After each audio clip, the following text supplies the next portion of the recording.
Welcome, everybody. God bless you all. Hope that everybody is doing well today. Today, we're going to be reviewing a video, actually, two videos concerning the name Isa. What does the name Isa mean? For those of you who do not know, this is the name that the Quran uses for Jesus. And so I have a video and I kind of blended it together with another video, so it's sort of two in one. And my goal is to go through the whole video and cover some points with you all. Lord willing, we're gonna be discussing what does the name Isa mean according to Muslims? Where does it come from? Some people theorize it comes from Greek, some people theorize it comes from Hebrew, some people theorize it comes from Aramaic, Syriac. So I want to kind of explore some of these theories with you all today, and hopefully we'll get into that. So before I begin though, I just want to say to everybody, I do apologize ahead of time if my brain is a little lagging or not fully there. I haven't really been sleeping well, and I just really had it on my heart to do the stream anyway. I just wanted to bring that to your attention. So if I have to redo the stream in the future, that's no big deal. But if anything like that happens, just know it's So, with that being said, we live. Before I go into the stream, I just wanna share something and say that we live in a world, a dying and hurting world, and we are in desperate need. We're in desperate need of a savior, and so it's really kind of fitting everything that I'm talking about right now, because the name of Jesus, actually his true name is not Isa, but it's Yeshua, which means Yahweh save. Yahweh is salvation, and that is our savior, that is our God. So if you guys know anybody who's going through a difficult time right now, you guys know anybody who's hurting right now, or it's personal, or maybe it's more distant, but you just know people are suffering, just reach out to them and just ask them how they're doing. And it really makes a difference when you do that kind of stuff. So just try to be Christ as much as you can in these hard times. People, you never know what people are going through. And so there's a passage in the Bible that I'm reminded of. It's in 2 Corinthians chapter 12, and the Apostle Paul writes here in verse 9, and he's speaking about what the Lord says to him. And he says, "But he said to me, my grace is sufficient for you. My power is made perfect in weakness." So he goes on and says, "Therefore I will boast all the more gladly of my weaknesses, so that the power of Christ may rest upon me." So I just want to share that, and if it helps anybody, I really hope that it can minister to you. In fact, you know what? I have a thing that I do with one of my friends, and whenever we're going through a struggle, sometimes we suggest reading a psalm together. So before we get started, and I know that I tagged the Muslim that I'm going to be responding to, so he's going to have to sit through this if he's going to listen to the stream. Before we get into that topic, I just want to read this this psalm. I want to read this psalm with you all. It's hopefully will help some people, and well, here we go. So Psalm 34. It says, "A psalm of David when he pretended madness before Abimelech, who drove him away, and he departed." And so here is the psalm. It goes, "I will bless the Lord at all times. His praise shall continually be in my mouth. My soul shall make it boast. My soul shall make its boast in the Lord. The humble shall hear it and be glad. Oh, magnify the Lord with me, and let us exalt his name together. I sought the Lord, and he heard me, and he delivered me from all my fears. They looked upon him and were radiant, and their faces were not ashamed. This poor man cried out, and the Lord heard him.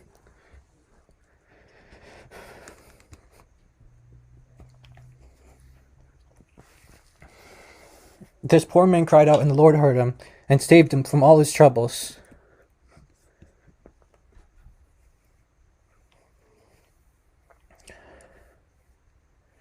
The angel of the Lord encamps all those around him who fear him, and delivers them.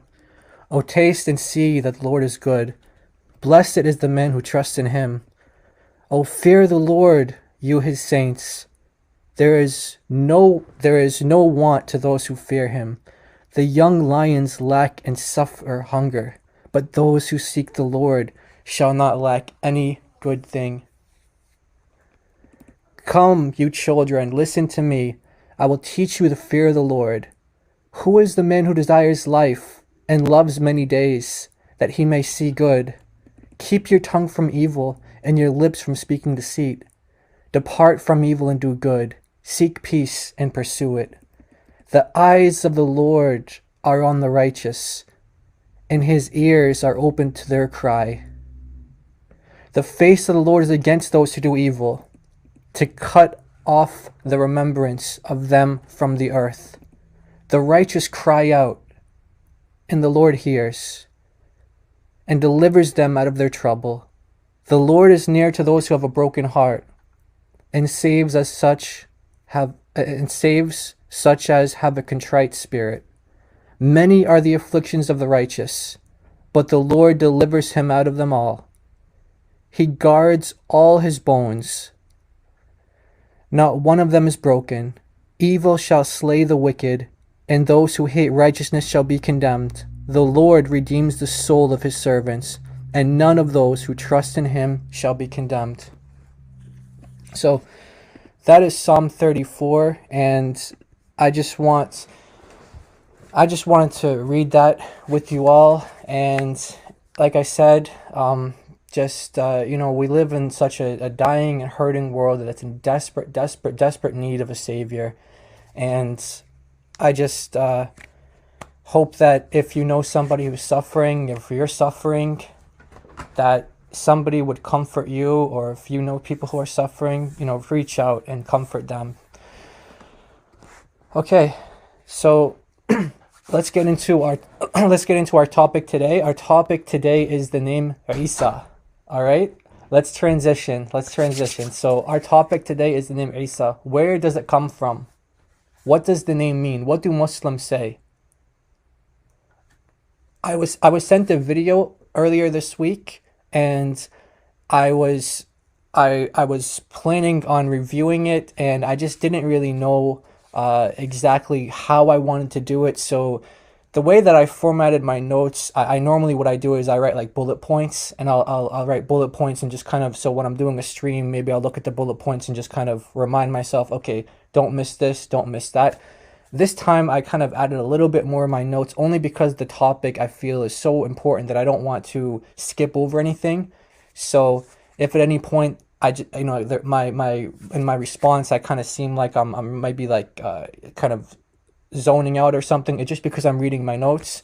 But honestly, I'm kind of, as you guys know, you guys are with me in my beginnings of streaming and stuff, and so I'm kind of getting used to this. I'm kind of still new at this, so hopefully I'll figure something out. I'll get something kind of working here in terms of what works best for me. So with that being said, I do have the video ready to go. So let me share my screen. And we are going to begin with this video here. The way that I edited this video was I would have them get to a point where I wanted to comment, so there's going to be like a black screen every so often. What the black screen indicates, it's kind of like a reminder for me, okay, pause here and comment on what was said before. But because we're doing this live, maybe I won't even use my notes. We'll see what happens. I did do a lot of prep, but you know, maybe we'll just kind of, well, we'll see what happens. All right, so let's get into it. Here is the video. Let me put it up like this. So the guy that we're going to be responding to, this is from a clubhouse room. This is from a clubhouse room. The guy's name is Kalamology. And then I added in a video from Ahmed Didat because he's talking about the same topic. So I figured, all right, let's kill two birds with one stone. Let's kill two birds with one stone. So we'll cover this guy, Kalamology, and Ahmed Didat at the same time. Okay, so before we get into it, do I have any other preliminary comment before we get into it?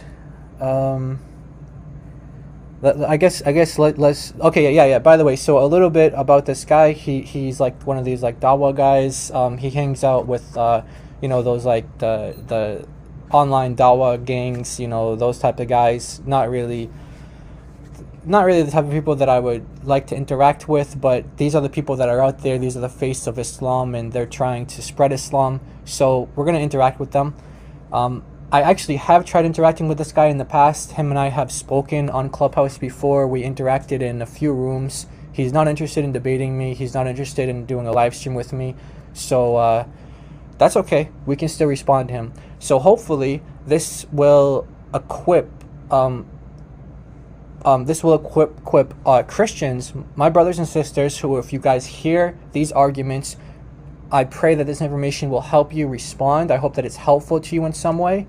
And if there's a Muslim listening in, if there are Muslims that are going to be tuning in, then I would like you know, you to interact as well. And if you have any questions, maybe write comments. I will be looking at the live chat, but I'm still trying to get used to kind of the you know, synchronizing between, you know, doing the stream and looking at the live chat. I know some people, they're really good at it. I'm just kind of getting used to it. So I do see your comments.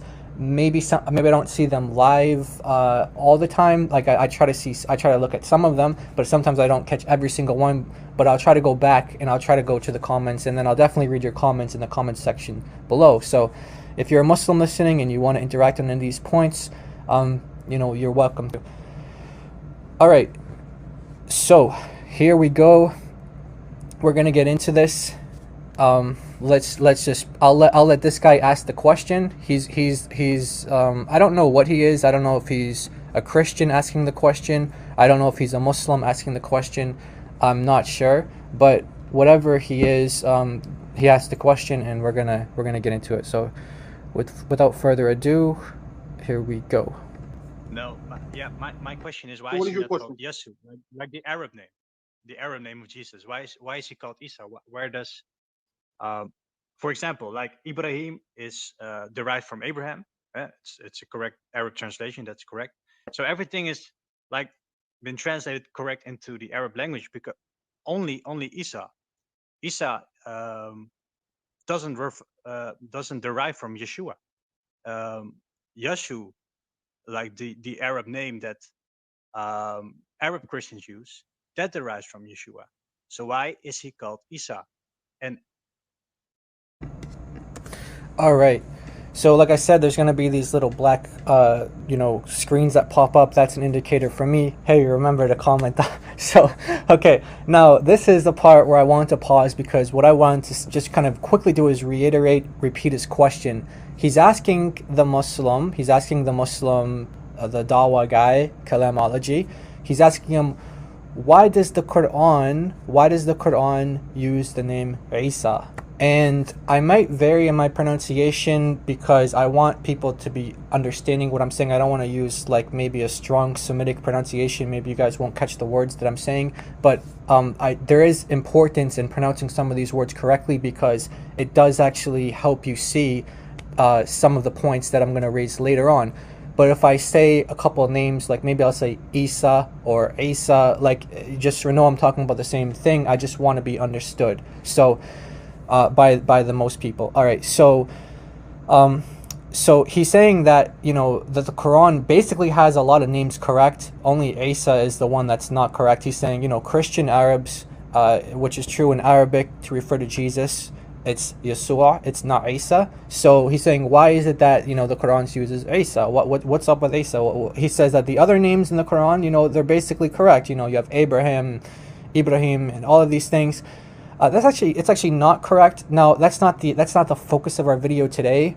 But the Quran has, for example, the name Yahya for John the Baptist, which is not his name. In Arabic, the name John the Baptist is not Yahya, but it's Yohanna. In Hebrew, it's Yochanan. So Yochanan Hebrew, Arabic, I should say Christian Arabic, because technically the Quran it's Arabic, but this is not a form that Christians use for the name John the Baptist. So Quran says Yahya, that's not his correct name if you're going by Yochanan, Yohanna. It refers to the father of Abraham as Azar, not as Terah. It refers to the father of Moses, Aaron, and Mary as Imran, not Amram with an M at the end. So there's a slight difference in the vowels and letters there. So it has that name correct, Amram. And those are clear mistakes. So Isa is definitely on that list of mistakes. And of course, again, that's not the point of our video today to comment on every name that the Quran gets wrong, but I just wanted to say that that's not correct. And then there are some names that I don't think Muslims would actually say are the original name of the Prophet. For example, I don't think any Muslim actually believes that the Prophet Elijah's name was actually Elias. I don't think they think that people in Elijah's time ever called him Elias. I don't think Muslims actually believe that. Elias, which by the way means Yahweh is my God, or my God is Yahweh, not God is with us, like the infamous Muslim apologist has said in the past. Elijah means God is with us. No. Elijah means Yahweh is my God. My God is Yahweh. So I don't think Muslims would actually say that, Elias was his name. They might agree, like, in Hebrew, Eliyahu, maybe they would think that that's his original name. Elias, why do I say that? Is because we know that that's a Greek name. We know that that's a Greek rendition of his name. So it's not, I don't think anyone would make that claim. But what I'm saying is, if you want to get technical, you could correct a lot of the names that the Quran has. And I'm not saying, Elias is a mistake. What I'm just saying is, you have to think about how Muslims perceive these names. And so if they think every name that the Quran mentions is the original name to that particular person or prophet, well, that's a discussion. But you know what? We can complicate it. We can complicate the question and make it more complex. But I just want to get into this name Isa. So let's get into that. The name Isa. Let's talk about that, and let's see what he says. Here we go. Let me see. I've heard, and I'm not sure of that, but I've heard that Isa is actually the Arab name for Esau, the brother of Jacob. So can you clarify that? No, it's not. All right. So what he was saying there was that he's heard that Isa is the name actually. So, remember I told you I'm not going to be using the strict Semitic pronunciation. So I just want to say so people can understand it, because people are most common in English hearing his name pronounced this way. Esau, the brother of Jacob, Esau. Okay? So that's not how you pronounce it in Hebrew. It's not how you pronounce it in Arabic. But he's saying that Isa comes from this name Isa. And the Muslim guy, the Dawah guy, comes in and he says, no, that's not the case. All right. Now, that's actually a legitimate theory. So Jews have a tradition which they believe the Bible speaks about not calling on the name of other gods. They are mistaken in thinking that Jesus is another god, so this is a mistake that they have. But they actually believe that if they call on the name, like they actually say the names of what they consider to be or who they consider to be false gods, that's actually a sin. So you might have religious Jews today not even saying Jesus when they're speaking in English. They might say JC, they might say the J guy, and that's God forgive me for repeating what they say, but that's what they say, and they won't actually use his name. So so that's actually a legitimate theory, that Jews would substitute his name with someone that they didn't like, right? So you have the Talmud, for example, it refers to the Byzantine Empire or the Roman Empire as Edom, okay? It refers to the Roman Empire as Edom. Now, Edom, where does Edom come from? Edom, these are the children of Esau. So if Christianity is Edom, then the founder would be Esau, the brother of Jacob. This is the hated brother. So that's actually a very plausible theory. There are people who have specialty in Semitic languages, and they actually do believe that. Dr. Michael Brown, for example, PhD in Semitic languages and literatures. He actually one of his I think it's in his book 60 Questions People Ask About Jewish Customs and Practices. I'm sorry if I got the title wrong. I can look it up real quick, but it's something to that effect. 60 questions people have about Jewish people, or something like that. He asked he's asked the question about what is the original name of Jesus, and he actually gives us as a legitimate theory that when he talks about the different languages that Jesus' name has come into, and he says that Asa quite possibly does come from Esau. So here's someone who actually has specialty in the languages. He's not someone who is just making stuff up. He's able to examine the literature. He's able to come to his conclusions based on knowing the languages and the research and theories behind different language and linguistic issues. All right, so where do we want to go from here? Maybe there's like another point or something I can draw from this, but let me just take a look at my notes. I just want to make sure I didn't miss anything. Okay. So yeah. This. By the way, so yeah, this does tie into Ahmed Deedat. Believe it or not, it's really interesting actually that Deedat actually did believe. So you guys just heard the Muslim. You guys just heard the Muslim say. Sorry, I don't know if. I like to give you guys something visual to look at. I know you're just kind of hearing right now. You're not seeing something. I wish I could give you something visual. But okay, let's continue. So Deedat actually did believe that Jesus was called Esau, as in like the brother of Jacob, that name. He actually did believe that. So that's really interesting. You have this Muslim Dawah guy saying that that's not the case. That this comes from the name Isa. So in Arabic you would say Isu, and then for the name Isa, or in modern Hebrew it's pronounced Asav. So it's a little bit different, but that's probably not how it was pronounced in biblical times. The V at the end was probably more like a W sound, so it probably would have sounded a lot closer to how it sounds today in Arabic. So Deedat actually believed, contrary to what this Muslim says, that yeah, actually that name. And matter of fact, why don't we just play it? Let's play it. I think it's the next clip. So let's see. Okay. Name for Jesus in Arabic is Isa. Hold on. I want to share my screen. Okay. Name for Jesus in Arabic is Isa. And he feels that this is incongruous. Isa. He said the name of Jesus was Esau. Agreed. Classical Yeshua. Classical Hebrew.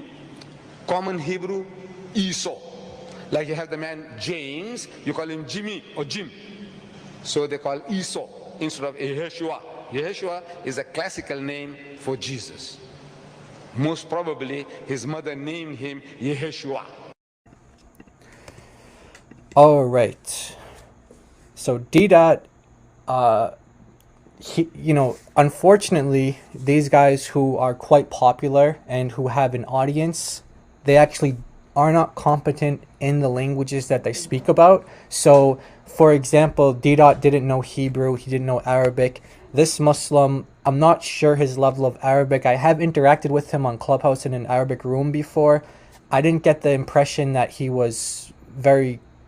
Well, I don't want to talk about him on a personal level, but let's just say they don't know Hebrew. okay? Or they don't know Hebrew to the extent that they should be talking about it and giving, lessons and giving, answers to questions, given, people are going to be taking what they say on any serious level. So, okay. So as a general rule, I would just say to you guys, don't take these guys seriously when they talk to you about Arabic or about Hebrew or anything like that. They usually are not telling you the truth when they speak about these languages.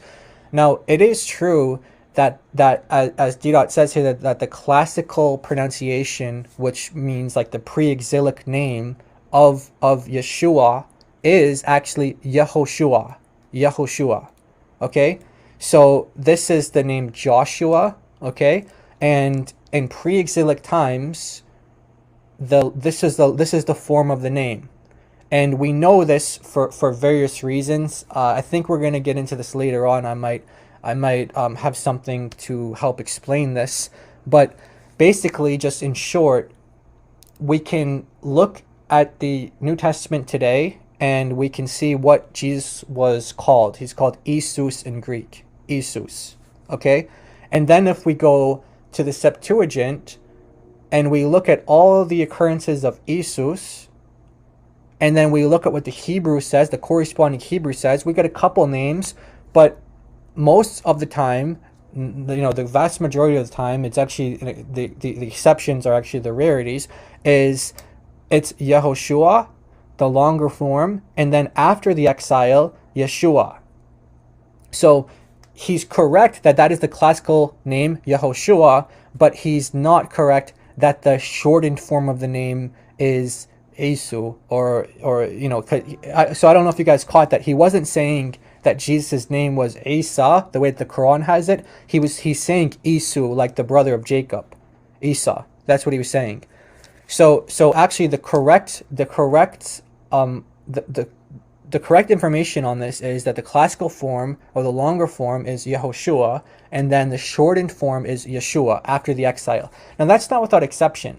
We actually do have some archaeological findings. People who there's actually there's a monumental work on this. An Israeli scholar has produced, where she goes over ossuaries and different epigraphical evidences, and she looks at the names of Jews from, I think it's like the 3rd century before Christ until like the 7th century after Christ. So you have like a wide span of names that she looks at, and it actually is the case that we do have the longer form in kind of in this like in like the I'm not after the exile. It's after the exile. So it's not without exception, but by and large, the popular way to shorten this name was the way that people would refer to this name, Joshua, Yeshua, which means Yahweh saves, Yahweh is salvation, Yahweh delivers.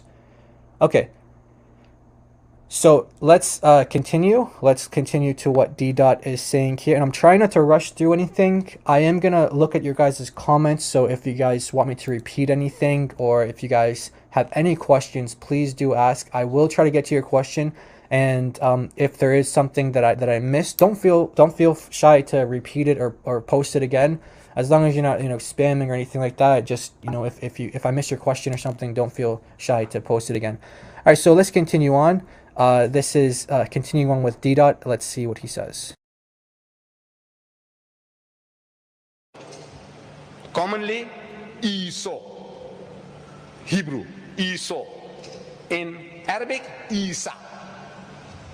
Very close. You see, these are sister languages. Hebrew and Arabic are sister languages. These are dialects. One says Yom, Yom, Yom. Yom al-Jum'ah, Yom al-Sabt. Yom, Yom. Ahad, Ikhad. Same. Salam, Shalom. Same. They are identical languages, sounding similar.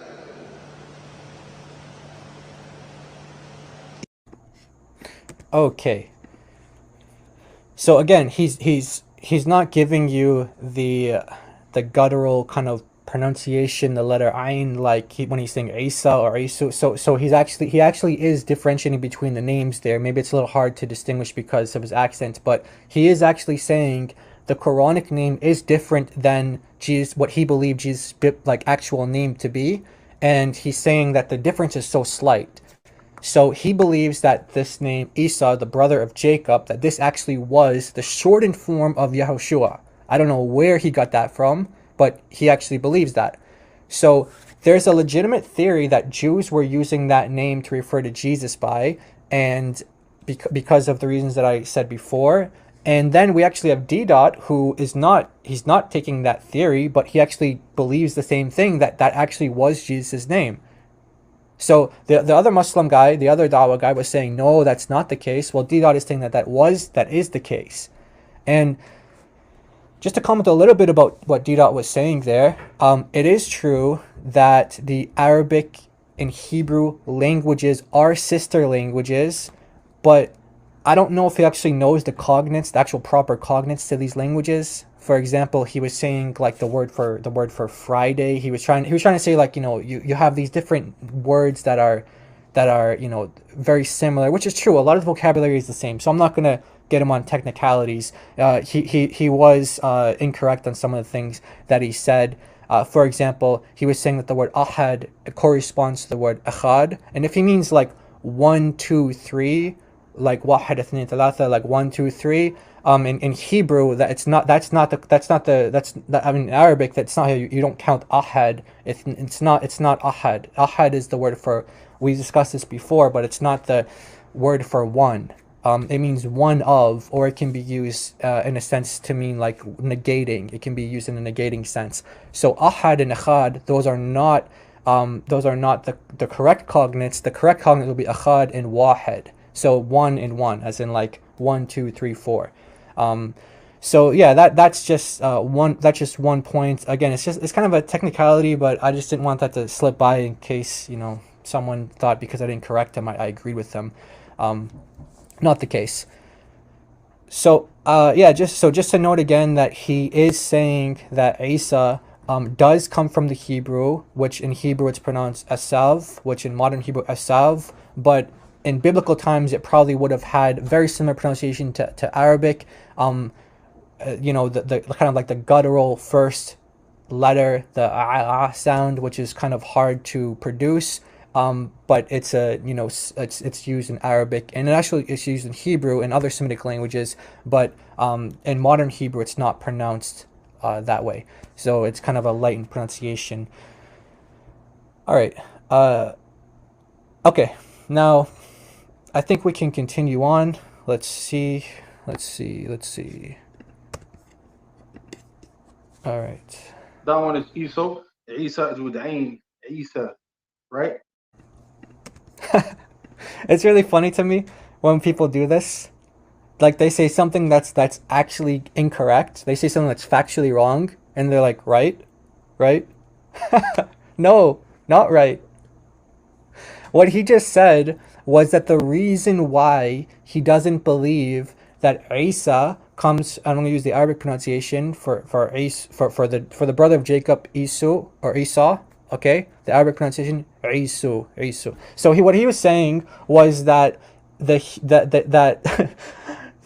the name Isa in Arabic starts with the letter Ain, which is this guttural sound from like the throat. It's a, like sound. It's kind of hard to produce if you don't speak a Semitic language, or maybe other languages have it, but I'm not familiar with those languages.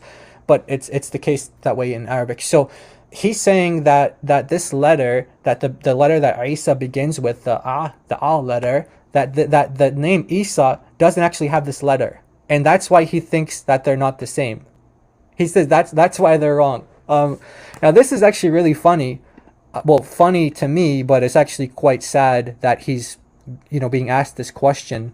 So I'm going to share my screen here, and I want to get into something, but before I do, I kind of organized this kind of messy, so I apologize. I'm not exactly I'm not as organized as I want to be. I'm just going to show Bible Gateway on the screen right here, and hopefully you guys can see that. Okay, so this is Isa, just standard English pronunciation, Esau. And this is the brother of Jacob, the son of Isaac. The first letter is the letter Ain. It is an Ain. So the reason why he's rejecting it, and by the way, how can I... Let's see if I can zoom in on this somehow. I really want to zoom in on this and highlight the letter here. This letter right here, so Hebrew, like Arabic, it's read from right to left. So, you know, it's not read like this is not the first letter. This is the last letter. This is the first letter. And what he was saying was that the reason how we know that Isa doesn't come from Isu is that it doesn't start with the letter Ain. Well, yes, it does. It does. And I don't want to annoy you guys by keep stressing the pronunciation, but I hope you can tell it's actually important right now to do that, because it actually makes the point. So yes, this is the letter Ain. I just pulled up like a Wikipedia. Here's the letter Ain. In modern Hebrew, it's just pronounced like Ain. Ain. It's no guttural. It's not guttural at all. So in modern Hebrew, you won't hear this letter unless you're talking to Israeli Jews from like a Middle Eastern background, and even today, like, you know, the generations of them speaking Arabic have kind of gone, and so Jews today in Israel, by and large, don't use this letter with the guttural pronunciation. So you guys can see here that this is the letter, this is the Hebrew, this is the letter Ain. And for those of you who speak other Semitic language, or you can read other Semitic languages, like in Aramaic, Syriac, Arabic, you guys know that this is the letter Ain. Now let's go back to Isa, Isu. It is Ain, same letter. So he's wrong. He's factually incorrect. He's actually wrong here. Now, I don't want to call him a liar. But what I will say is that he's spreading misinformation, because this is not something that this is not up for debate. Okay, this letter is not up for debate. No one who can read Hebrew would challenge this. This is not like different theories. Like, okay, which theory is more plausible? You know, like there is the theory that the name Isa came from Esau. That name, there's that theory. That's actually a theory. It's in my opinion, it's a legitimate theory. I don't know if it is the case or not, but it seems to be a plausible theory that that's where the name comes from. But it's a theory. This, however, is not a theory. It's not a theory that the name Isu, or Hebrew pronunciation Asav, begins with the letter Ain. That's not a theory. This is a fact. So this guy is spreading misinformation. I don't know if he's doing so intentionally or not, so I won't call him a liar, but you shouldn't learn from somebody, you shouldn't take information from somebody who is like, okay, let's say this. Either he's ignorant, like he just doesn't know, or he does know, in which case he would be a liar. But if he's ignorant, okay, you don't want to be learning from someone who's ignorant. Like, you don't want to be learning from someone on the topic that they're ignorant of, right? Anyone can be ignorant of things, and I mean, we're all ignorant of things in different fields of life, in different areas of life.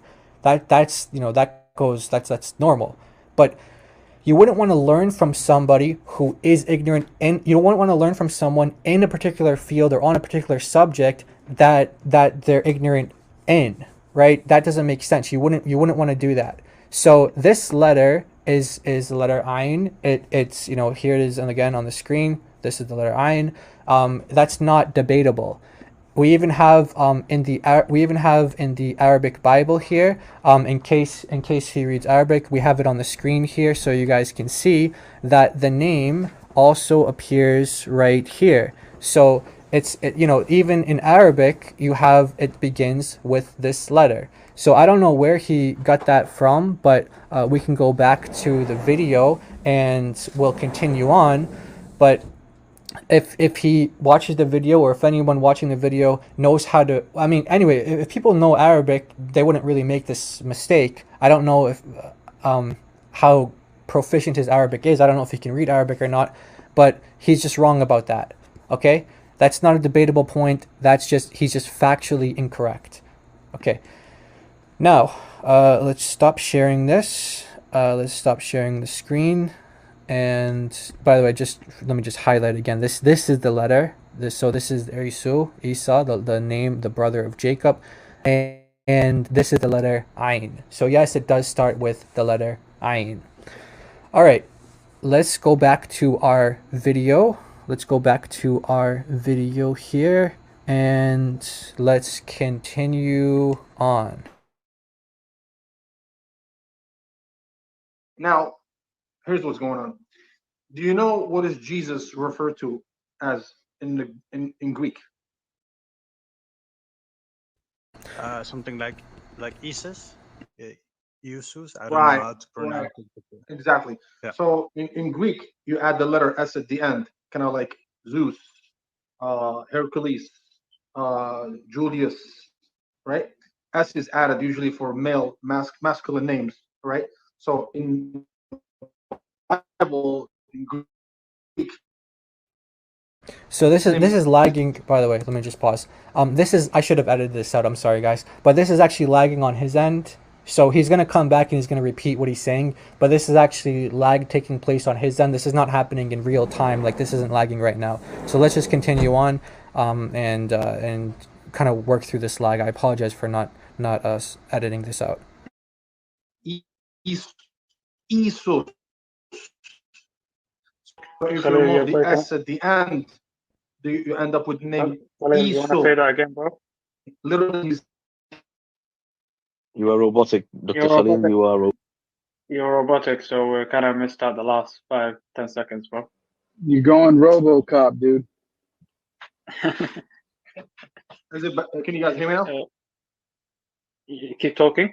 Is it better? Is it better now? Can you guys hear me? Yes. Yeah, Habibi. Yeah. Is it much better than before? Yeah, Habibi. I just want to pause real quick. So what he's saying here is what he's going to say. He's going to get into the Greek transliteration. So transliteration, let's define these terms real quick. So here's the name. Here is the name. What name do I want to use? I'll just type in something that maybe people who don't even know Arabic, maybe they're familiar with. So this is I'm just typing it out right now. So we have let's just do this. I'm putting it on the screen here so you guys can follow. How do I make that bigger? Can I make that bigger? No. Okay. So if you guys can see on the screen here, we have on the way left, we have the Arabic script, and what it says is Allah, and then we have the transliteration. So what's a transliteration? A transliteration is when you are writing a word from another language in its non-native script. Okay, so you're writing a word in a language that's not its native script. Okay, so here's it in Arabic, Allah. Here is the transliteration, Allah, and so it's in English letters. So transliteration only works in writing. This is only something that you write with. You transliterate. You don't call it that when you're speaking. Transliteration is only in the script. It's in the alphabet or whatever you're writing with.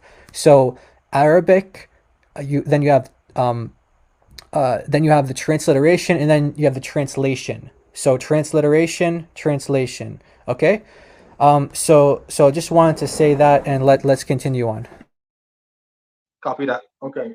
So I was saying earlier that I'm not sure what you guys are hearing. I'll make that briefly so I don't bore you guys to death. But masculine names in Greek, they end usually with S, kind of like Julius, Zeus, Hercules, all this, etc. You guys know what I'm talking about, right?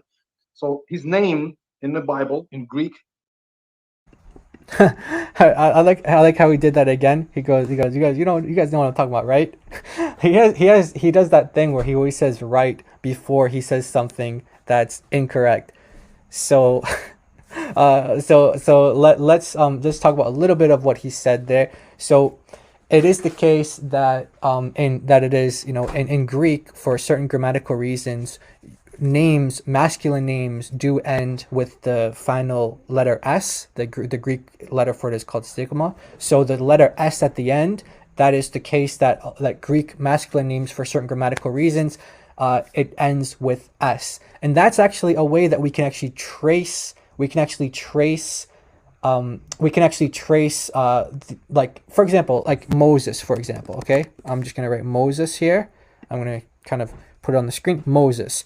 Okay, how do we know this comes from Greek? Well, the final letter is an S. So that's how we know that this is coming from Greek. That's one of our indicators to know that names come from Greek. This is also the case in the Quran. We spoke about Elias earlier. Elias, meaning my God is Yahweh, not God is with us, like that infamous Muslim apologist Dawa guy said. All right, so yeah, so let's continue on. Let's continue on. Which is the only manuscripts that we have, or I should say the oldest manuscripts we have, because the Peshitta in Aramaic is the translation of the Greek, right? His name there is Isus, right? Which is the only Wow. Hold on, let's go back. Let's go back. We have to hear that part one more time. Did you guys catch that? What he just said, and he says right again after, right? No, not right. Terribly wrong. So what he just said was that the Peshitta, the Aramaic translation, or one of the Aramaic translations that we have for the New Testament, one of the early translations, actually uses the Greek name, or the Greek transliteration, the Greek rendition of the name Yeshua. And he's saying that it says Isus in Aramaic. Isus in Aramaic. Now I know there are some people in the audience, you guys are viewing right now, and maybe you speak Aramaic. Maybe you speak Arabic, maybe you speak Greek too. Okay, maybe there's some who speak Greek, maybe there's some who speak Aramaic. You know, those who speak Aramaic, you know that the name for Jesus in Aramaic, which we're going to get into the two major dialects of Aramaic later. There is a little difference on the pronunciation, but it does not come from Greek. So let's hear that part one more time and then comment on it again. In Greek. Yeah. Keep talking. Is it better? Is it better now? Can you guys hear me? Yes. Yeah, Habibi. Yeah. Is it much better than before? Yeah, Habibi. Copy that. Okay. So I was saying earlier that I'm not sure what you guys are hearing. I'll make that briefly so I don't bore you guys to death. But masculine names in Greek, they end usually with S, kind of like Julius, Zeus, Hercules, all this, etc. You guys know what I'm talking about, right? So his name in the Bible in Greek. Okay, I might have rewinded a little too far. The only manuscripts that we have, or I should say the oldest manuscripts we have, because the Peshitta in Aramaic is the translation of the Greek, right? All right, check that. He just said the Peshitta is the earliest. I think he's okay. Let me hear this one more time, because this actually, if he's saying, well, let me just make sure what he's saying. Oldest manuscripts we have, because the Peshitta in Aramaic is the translation of the Greek. Okay. So he's not really clear on his language here, but I'm not sure if he's saying that the Peshitta is actually the oldest translation we have. I'm not sure if that's what he's saying. He sounds kind of confused in what he's saying here. But listen to what he says about the Peshitta. Now, for those of you who don't know, the Peshitta is a translation. We're talking about the New Testament translation that was done roughly in the 5th century. And this is an early translation of the New Testament into Aramaic. Some people you'll hear, so Aramaic is there are many different dialects of Aramaic. You'll be referred to as Syriac. People who say it's Aramaic, people say it's Syriac. They're talking about the same thing. So listen very closely to what he's saying here. He's saying that the Aramaic Peshitta actually uses the Greek name for Jesus. Listen very close to what he's saying here. Right? His name there is Isus, right? Why does it keep doing that? Why does it keep saying right? No, dude, not right. You can't be more wrong. So Isus, is the Greek pronunciation.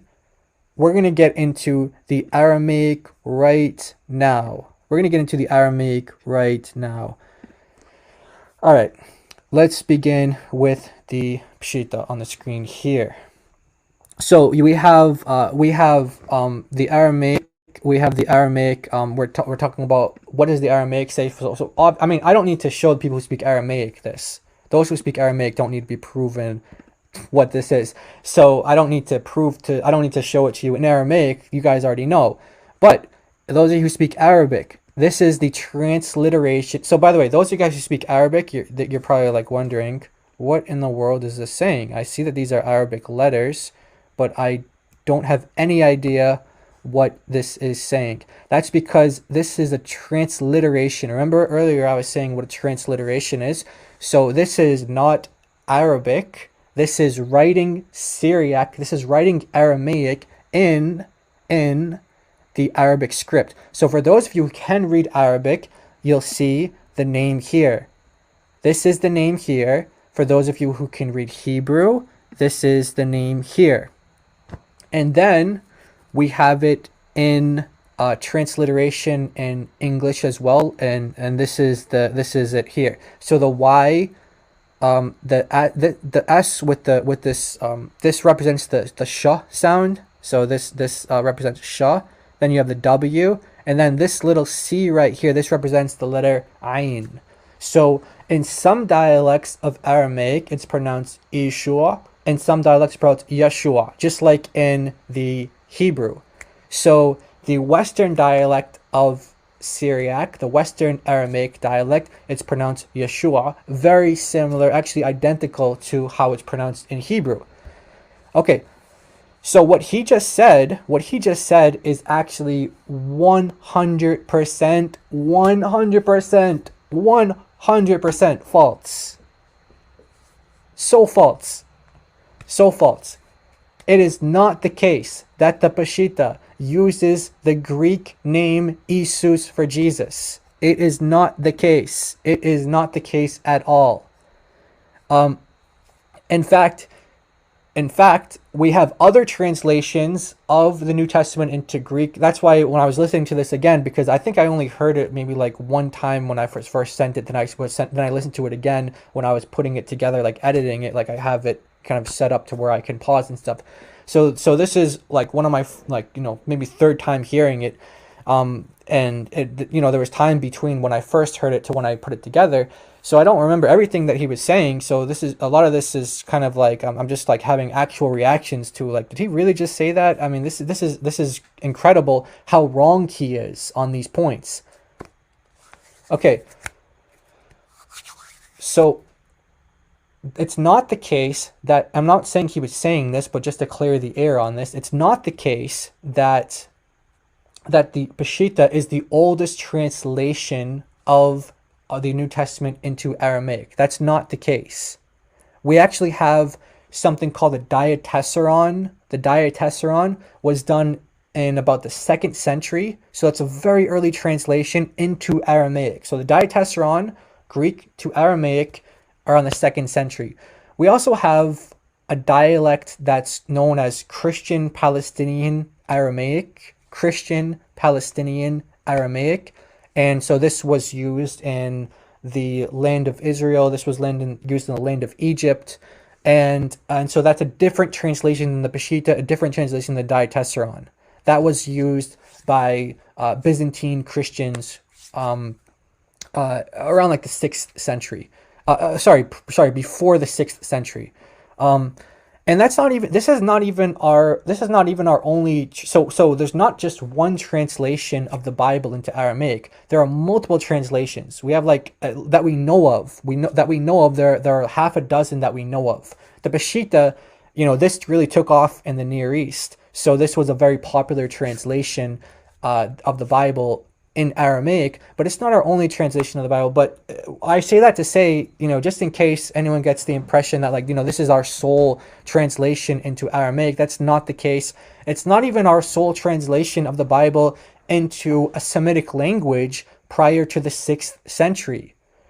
We have an Ethiopic language called Ge'ez, and this is another Semitic language. We have transitions of the Bible in this language. And then, non-Semitic languages, we have the Bible translated into Armenian, Coptic, Georgian, Latin, Gothic, all before the 6th century, all before the rise of Islam, all before the false prophet Muhammad was even born. So let's just listen to, well, actually, we don't need to listen to it again because I just played it back, but let's get into this one more time here. Maybe we have, oh yeah, that's right, we have actually a manuscript. Let me see if it's showing on the screen here. That's really cool. You guys can see that on the screen. Cool. How do I do this? How can I show you that? So this name right here, this is the name for Jesus in Aramaic. Can you guys, I wish I could see what you guys could see right now. I don't know if you can see my mouse is hovering over it, but right above these, I think this is a footnote from the scribe in the red text here. Can I zoom in on this? No, I can't zoom in. Wait. No, I can't zoom in on it. Okay. So this red text right here is either like a footnote, or maybe it's like a scribe just kind of like indicating something. But right above that is the name Jesus. And what I want to do is I want to show you how that is pronounced in the dialects of the major dialects of Aramaic. The major dialects of Aramaic. So we have the Eastern and Western dialects of Aramaic. And like I said, some people, you'll hear Syriac, you'll hear Aramaic. When people are saying that, they're referring to the same thing.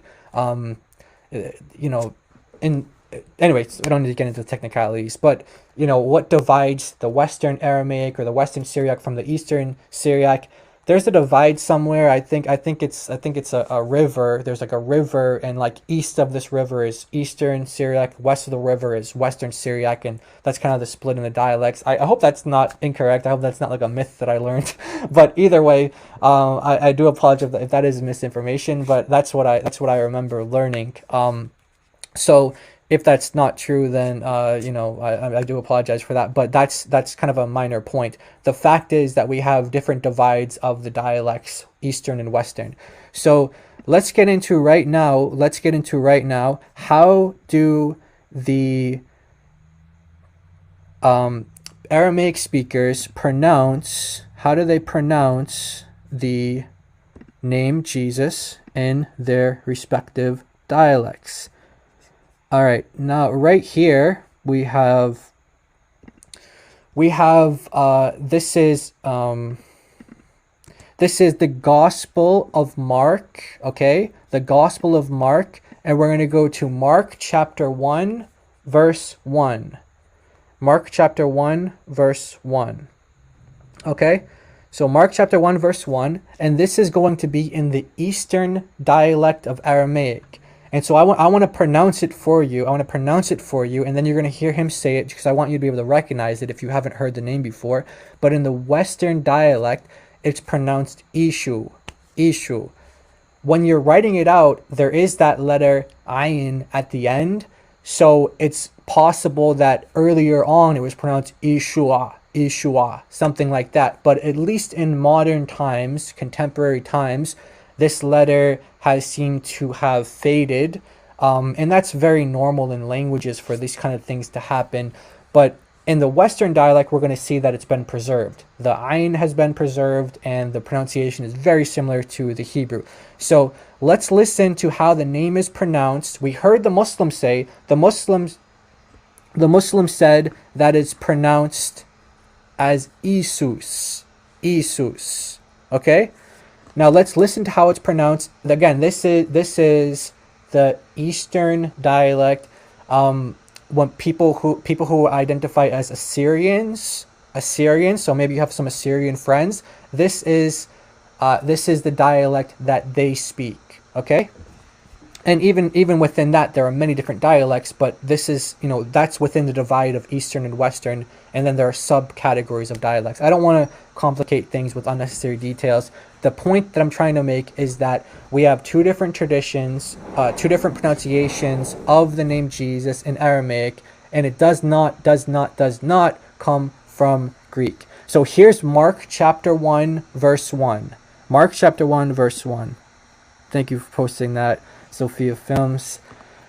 Here we go. All right, so I'm gonna play it here.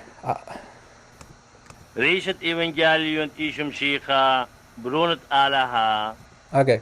Did you guys catch that? Maybe not. Maybe it was a little fast. Let's slow it down.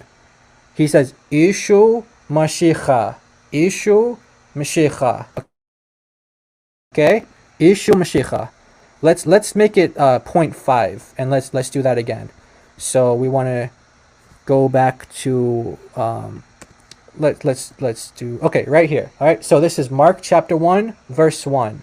And by the way, you might hear some words that you're familiar with, like the term God.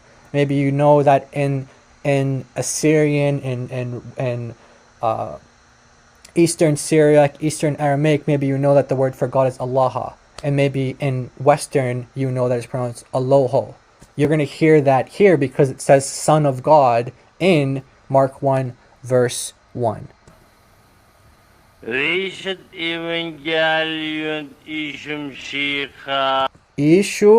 Sheikha. Ishu Sheikha. One more time. Ishum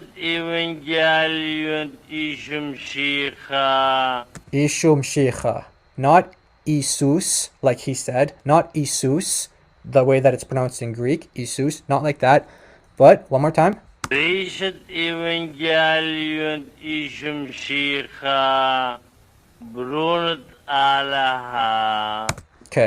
Brunat Allah. So the Son of God.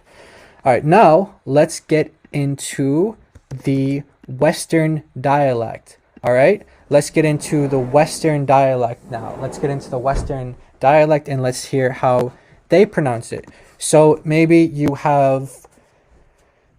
know of the Syriac church, or maybe you know of the Maronite church. I should have mentioned this as well for like the Assyrian church. The Assyrian church, you're going to hear the Eastern dialect in the Assyrian church. If you ever visit an Assyrian church, they're going to be speaking in the Eastern dialect. So you hear the name of Jesus being pronounced as Ishu Mashiach. Okay. Now the Western, so maybe it's like a Maronite church, maybe in a Syriac church, you're going to hear it pronounced slightly differently, very close to the Hebrew.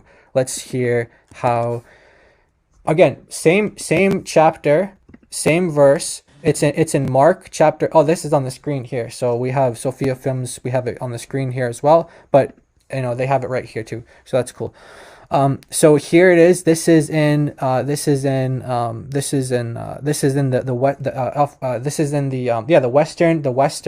the Western dialect. And so again, if you ever visit a Maronite church or you visit a Syriac church, this is the dialect you're going to hear, and this is how they pronounce the name Jesus. So let me just put it on regular speed, and then we'll put it on slow again so we can hear it. We can slow down. So here it is, Mark chapter 1 verse 1 in the Western dialect. Did you guys hear that? So I'm gonna say it, and then I want you to hear it again. So he's saying Yeshua Mashiach. Yeshua Mashiach. That's in the Western dialect. Now listen again. Let me finish the verse because he says Son of God too, for those of you who are interested in hearing how that sounds in Western Syriac. Okay, so let's listen to it one more time on regular speed without me interrupting, and then we'll slow it down.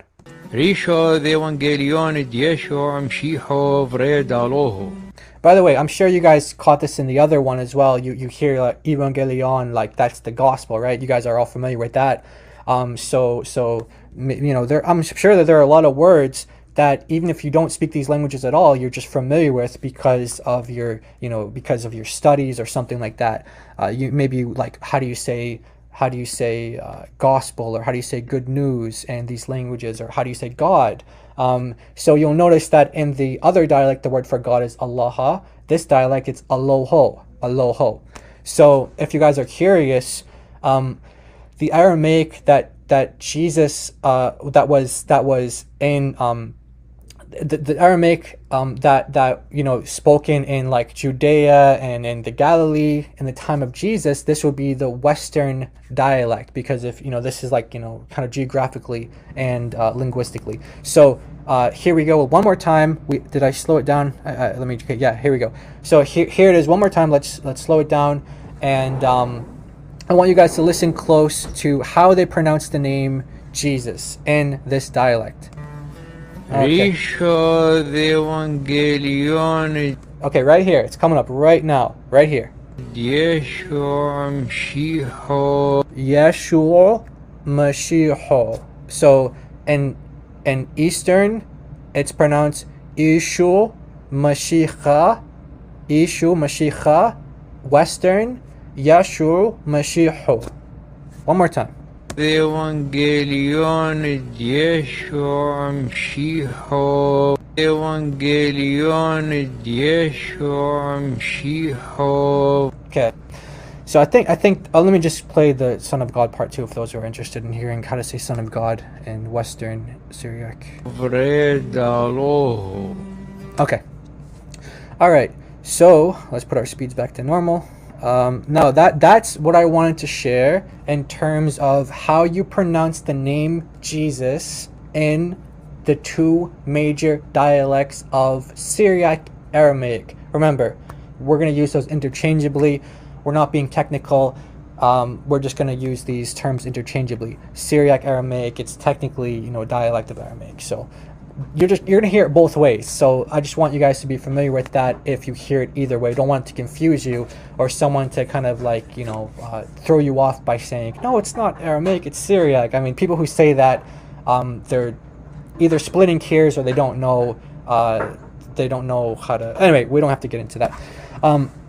So we don't actually have diacritical marks. Remember, you guys are definitely familiar with diacritical marks. I know we've spoken about that a lot when it comes to the Quran in Arabic. So we know that the original manuscripts of the, well, not that we have the original manuscripts of the Quran, I should say the oldest manuscripts of the Quran, we know that there are not these diacritical marks. So the marks for vowels, let's say like the A sound, the E sound, the U sound. We know that that's that those don't exist on our earliest manuscripts of the Quran. So that might be how you're familiar with what a diacritical mark is. In the same way, in the Syriac or Aramaic language, we actually don't have I've lost my place, sorry. I'm doing two things at once. I'm talking to you guys, I'm trying to pull up my screen, I'm trying to get ahead of myself here. Sorry. So we actually don't have the diacritical marks until about the 7th or 8th century. Okay? So we don't have the diacritical marks for Aramaic. This is according to Sebastian Brock. He says that about 7th or 8th centuries, we don't actually have Aramaic diacritical marks. Okay? So we don't actually know what was the exact pronunciation, but we're pretty confident that it's either the way that the Western say it or the Eastern say it, that is, you know, there was a point in time when people were preaching the gospel in Aramaic to Aramaic speaking people, and they used a particular pronunciation of the name Jesus. Okay, so yeah, so I don't want to get ahead of myself. I'm thinking ahead of myself, trying to explain things that we don't need to explain right now. So let's just should we go back to the video? Yeah, let's go back to the video. By the way, the spelling in both of these dialects, both of these Aramaic dialects is the exact same. Okay, so the Hebrew spelling, so the Hebrew way to spell the name Yeshua, that's this Hebrew spelling is Yod Shin Vav Ayin. Yod Shin Vav Ayin. Okay? Now, that is the identical spelling in Aramaic. The only difference is Is it pronounced Yeshua or Yeshua? Like that, there's a minor difference in how they pronounce between the Western and Eastern dialects. However, returning to our video, it's not the case, it is not the case that the Aramaic Pshita used the Greek name for Jesus. So again, he is factually incorrect here. Let's continue on the video.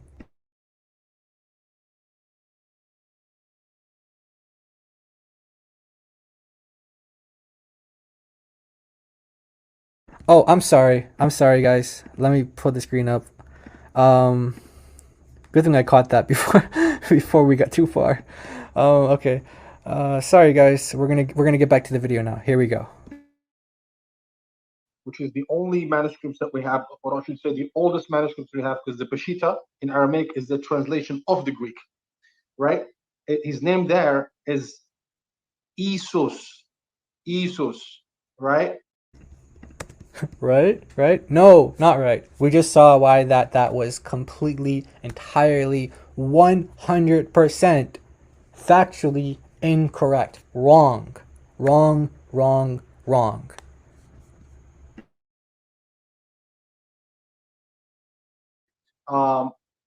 So now if you remove the S at the end, like I was saying to you, it's added in Greek.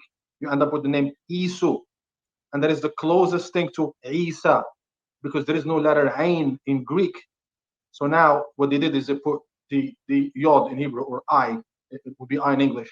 So it's Iso, right? So that's the closest thing to Isa. His name is not Yeshua, as everybody thinks. All right. Where do we begin? With this madness? Where do we begin?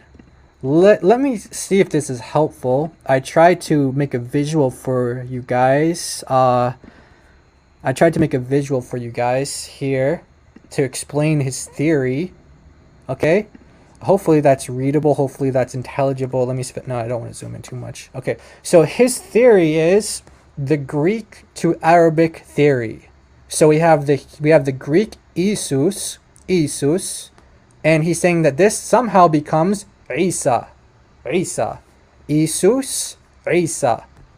Okay? First, he doesn't explain the steps. I went and I actually did him a favor, and I'm being facetious, but by the way, this guy, believe it or not, this guy is actually a medical doctor. So I have a lot of respect for people in the medical field, and that is a great, especially during these times, all times, but especially during these times, people in the medical field, we really respect them. But this guy, believe it or not, he's actually a medical doctor. So come on, man, you know how to research. I know how much studying you do in medical school. I know you know how to do research. I know you know how to do research. I know you're capable of it. I know you're able to do it. But what you presented here is just so wrong. Let me put this comment up. He says wrong, so wrong. Yes, I agree. So wrong. Now, all right, let's break down his theory. Okay, Greek to Arabic theory. The Greek word Isus becomes Isa. What he is saying is that first step, well, what he's implying is, I kind of did the steps for him, and you're going to see that this is all ad hoc. This is completely ad hoc. There's no way anyone would... Okay, let's get into it. I don't want to get too excited. I don't want to get ahead of myself. Okay. So the first step to make this theory be true, the first step to go about for this theory, in order for this theory to be true, there need to be 3 steps that take place. Okay? How do you get Isa from Isus? How do we get Isa from Isus? How do we get that? Do I have these other verses here that I want to get ready? Okay, I'm thinking ahead. I'm sorry, guys. I should stay on one thing at a time. My brain's... remember I told you at the beginning of the stream, you might see this happening. I'm a little scattered in my thinking here. I'm really excited to do this. Hope that I can focus and stay on track. Okay, so in order for this theory to be true, we need to have 3 steps take place. 1, the final S, the sigma in Greek, the final S, the sigma, needs to be dropped. So we have Isus. So how do we get from Isa to Isus? Sorry, backwards. How do we get from Isus to Isa? How do we get from Isus to Isa? How do we get to that? So the first step would be, these aren't necessarily in chronological order, but these are just the steps that we need to take place. You would need to have the final S, the final sigma, as he said, you drop it out. It would have to drop out. So then it would be producing Isu, okay? Isu. But Isu is still not Isa. So what else needs to happen? Isu to get to Isa. Step 2. The final syllable, so in Isus, we drop the S. The final syllable is su. Su. Isu. Isu. Su. That final syllable needs to turn into sa somehow. Some way, su needs to turn into sa. So then it would be producing Isa. Isa. Not Isa. Listen carefully to the pronunciation. It would have to be, now this would be Isa. Isa. And it's not Isa. Listen to that guttural ayn at the beginning. That's very important, and that's a huge mystery for everybody who studies this topic. Anybody who studies this topic is thrown off by the letter ayn at the beginning. Where does it come from? Where does it come from? That's a mystery. So that's one of the things that needs to be explained in any theory. If you're going to have a Hebrew theory, a Syriac theory, and we're going to get into these. Maybe we're just going to mention them briefly, but we're going to get into them. If you're going to get into those theories, you need to explain how the ayn got at the beginning of the name. You need to explain that. That's a huge mystery. Okay, so then the third step. So first step, you drop the S. So you get Isu. Second step, the final syllable goes from su to sa. So then you got Isa. Isa. And then I wrote here magically. Obviously, you can tell my being sarcastic and being facetious here. Magically gets the guttural ayn and beginning of name. So then you have the final product will be Isa. Isa. Okay. So that's extremely ad hoc.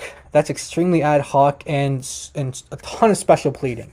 I mean, if it was just one of these things, then maybe you could say, okay, yeah, that's possible, right?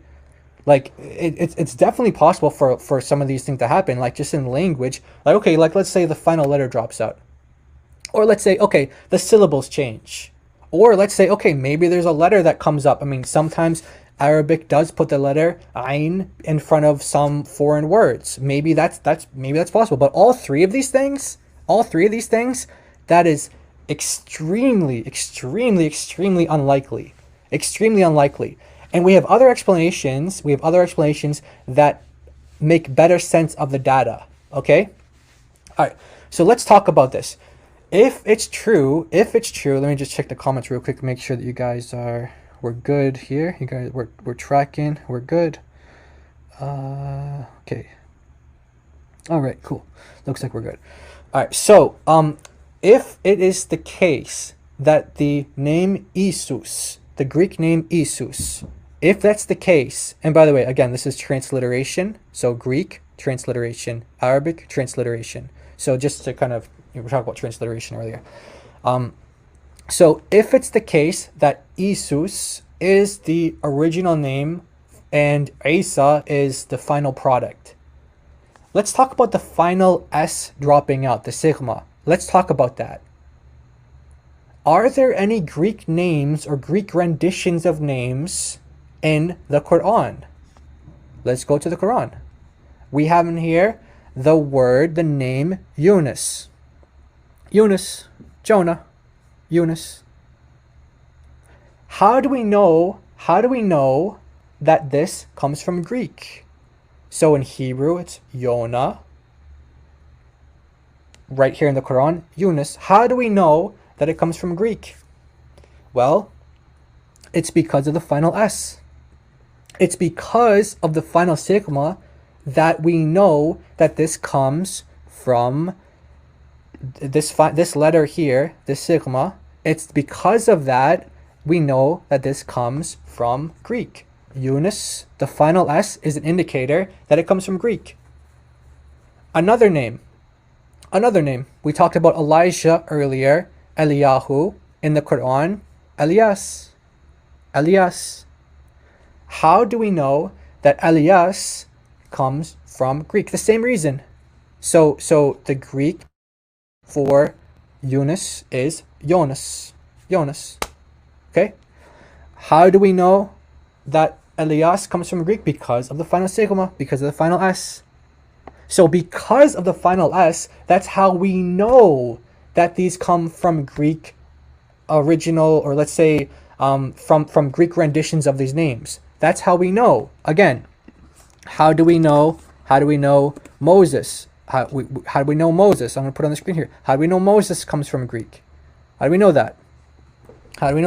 Why? Well, you guys can tell me now. We figure this out together. It's because of the final S. So when it comes to these masculine names, the indicator that these names come from Greek is the final S. The final S. Yeah. Exactly. Right here. The final S. Okay. So Yunus comes from Greek Jonas. Elias comes from Greek Elias. Okay. Now, if it's the case that Isus in the Quran is that's the final form, somehow these different linguistic things happen to the name. If it's the case that this comes from, that Isa comes from Isus, well, we have names in the Quran that come from Greek, and they don't have the final S dropped out. So, let's see. Okay, right here. Once again, Yunus, why doesn't the S drop out? His theory is that Isus, the S drops out. Why would you think that? Why would you think that the S drops out? Why would you think that? The Quran has names, Yunus, Elias, that we know come from Greek because of the final S. So why would you think that the S drops out? Okay? That's just like the fact is that if you're going to suggest that it comes from Greek, then it's going to have to maintain that final S. That's one of our indicators for knowing that's one of our indicators for knowing that it's Greek. So if Isa came from Greek, and let's ignore these other things like the syllable is changing here, so from su to sa, and let's, this magical letter ayin coming in front of the letter, coming in front of the word, because by the way, in the Hebrew, Yeshua, the ayin is at the end of the word, the end of the name. The ayin is not the beginning, it's at the end. So why in the Quran does the ayin come at the beginning, and then the ya, the yod, the ya, the yod, then that comes as a second letter? Why is that? And what's really interesting is that Yunus is a really good case for this, because Yunus also begins with the letter yod, the letter ya. Oh, sorry for not explaining. The yod and ya, these are it's like the letter Y. It's like the letter Y. So Yunus and so Hebrew, Yonah, and Yeshua both begin with the letter Y, both begin with the letter Yod. So why is it that if this is the case, that the Greek Isus comes into Arabic in the Quran as Isa, why is it the case that the beginning letter Yod in Hebrew, the Ya, why is it the case that there's a Ain before the name Isa, but when it comes to Yunus, it's not Yunus. It's not Yunus. No, it's Yunus. So why does the Yod get an Ain in front of it? Or why does the Ya get an Ain? Why does the Y get this letter in front of it? If that's the case, okay? So hopefully we can all see that is you know, very unlikely, and we're pretty confident, actually, we're pretty confident that it doesn't come from Greek. Okay, so just kind of skimming through my notes here to kind of summarize on the, not summarize our video. Wow, I can't believe we're an hour and a half in. There's so much more to go over, guys. Wow, there's so much more to cover. You know what? Maybe I'll just keep doing it, and then I'll chop it up later on. Maybe I'll make it into like different videos or something. There's just so much to cover. So let's just summarize on this point though, that Isa did not come from the Greek Isus. Just one more time. So number one, the initial letter Ain. Where did it come from? Number two, the lack of the S, the sigma, the S at the end of Isus. Where did it go? Because remember, it's maintained in Elias and Yunus. It's maintained in those names. Why is it not maintained in Isa if it is from the Greek? And then, for some reason, the sigma, you know, we have no reason to believe this. We have absolutely zero evidence to believe this is the case. But for some reason, let's say the sigma drops out and it becomes like it didn't drop out with Elias, it didn't drop out with Yunus. How do we get this syllable change from Isu or Isu? How do we get that from Su to Sa? And again, if it was just one factor, if it was just one of these things, then you could almost buy it. You could almost say, okay, that's a plausible theory. It's a plausible theory. It's plausible. If it was just one of these things, but you add another thing and then another thing, it's like you can't. This is just special pleading. It's ad hoc explanations trying to come up with something that really, it's a mistake. It's just a huge mistake. It's a mistaken theory, and it does not work. It does not work. And by the way, hopefully this is helpful for people who are curious. Like maybe you guys are curious. Like, where does the name Isa come from? Does it come from Greek? Hopefully you can see, you know, you can maintain this theory, but you're gonna have to defend all of these points. So like I said, there's no definitive theory as to what exactly the name means or where exactly it came from. There's no definitive way to show that. Unfortunately, we don't have enough information available yet. But there are better theories that work with the data better. Okay, so let's get into the next part of the video here, and let's ask the question. What does he think Isus means, right? So let's just theorize that you know, here we go. Okay, let's just theorize that that this is the original name that the Quran, you know, that the Quran is using, and it goes through all these different linguistic kind of phenomenon, and all these things happen, and it seems incredibly unlikely, but let's say that's the case. What does he think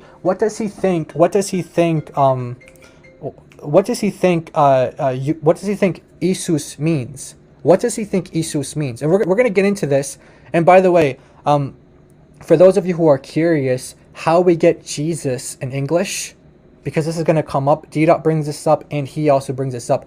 How do you get Jesus from Yeshua? That's the question. And maybe some of you are curious as well. So hopefully, you know, stick with me, or if you can't stick with me, catch the rest of it another time. I hope to help with that. Okay, so what does he think Isus means? Let's get into that. Here we go. It's not really. I know this might be shocking to a lot of people who haven't done research on the subject matter, but we don't have any evidence. Okay, hold on. I have to pause. Did you hear what he just said? He's talking about people who haven't done any research on this subject. He's talking about like the irony.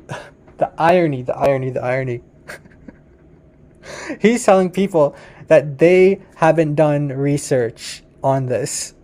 Like this guy. Oh boy. All right.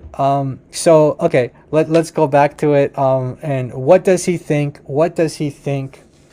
what does he think the name Jesus means? Because we don't have any Aramaic scriptures that would prove to us that his name was Yeshua. We don't have any Aramaic scriptures that prove to us his name was Yeshua. I mean, man, guys, this is very difficult. I'm holding myself back because I don't want to insult the guy. I don't want to put him down. I mean, this guy is so wrong. He's misleading people, and God have mercy on him, because he will be held accountable. You know, the Bible says that, you know, those who are teachers are going to have a higher judgment. They're going to be held to a higher level of accountability. And this guy, he's a false teacher. He's not even in the he's not even a Christian. First of all, he's a Muslim, so he doesn't even have that. I mean, he's going to have a lot to answer for if he does not repent of his sins and come to the Lord. But especially because he's teaching people false information, that is an extremely high offense. And the Bible makes it very clear that God warns against that. He warns against that. And for that reason, I pray, Lord, that you protect me from any error. Lord, I pray you protect me from any error, Lord. And I pray, Lord Jesus, that you give me an open heart and an open mind to correction if need be. If anything that I've said is incorrect, Lord, I pray you give me an open mind, an open heart to receive correction, humility, because we don't want to give misinformation. Unfortunately, this guy is giving tons of misinformation. Misinformation after misinformation. All right. Okay, let me just see what plays next. I thought he was going to talk about what the name Jesus means, but let's get into it. Let's see. Let's see if he talks about what it could perhaps have been a nickname, because Yahshua, really what it means is Yahu Shua, meaning the one whom God has saved. The one whom God has saved? What? Okay. So at this point, I know that he did not learn this from any credible source. He may have learned this from people who he thinks are credible. So it's so hard to talk about his intention, but the fact of the matter is, this is incredibly wrong. This is false. 100% false. When you're talking about what does the name Jesus mean, what does Yeshua mean, what does it mean? When you're talking about that and you're saying that it means God has saved him, and he's going to get into what he thinks that implies. He thinks that means that God saved him from the cross, or God saved him from death. Therefore, it's fitting to the Islamic narrative that which we can do a whole stream on that. But it's not even the case that the Quran clearly teaches that Jesus didn't die. The only thing that the Quran does is takes the blame from the Jews and says that they didn't do it. They didn't kill him. They didn't crucify him. But that's a whole nother topic. So there's a lot to say about that. But yeah, that's not what Yeshua means. What Yeshua, and by the way, he said, when he says he's giving a translation, and he says Yahu, and he translates that as God. I wonder why he doesn't translate that as Yahweh or Yah or Yahweh or Yah. Why doesn't he do that? I wonder. Well, because as a Muslim, he thinks that this name Yahweh is not actually a name of God. So it's really funny, and this is a whole nother study. Like, guys, I'm telling you, this could be a stream that goes on for hours and hours and hours, but this is a whole nother study. We can go into the Quran, like we went to the name Elias earlier. What's Elias mean? Well, it's a Greek transliteration for Eliyahu. Eliyahu means my God is Yahweh. So the Quran actually has prophets with, these are called theophoric names. Theophoric names. That's a technical term. Theophoric means it's a name that has God in it, or it's referring to God in some way. So, okay. So these names have the name Yahweh in them, which is interesting because the Quran doesn't actually talk about Yahweh, or Muhammad doesn't in the Quran or in the Hadith or anything like that. So it's interesting that they have prophets that their names are glorifying and attesting to, like the Quran says Zakaria. Zakaria, what does Zakaria mean? Zachar, yeah, it means remember Yahweh, or Yahweh is remembrance. There's different ways to, you know, understand what Zakaria means. It's like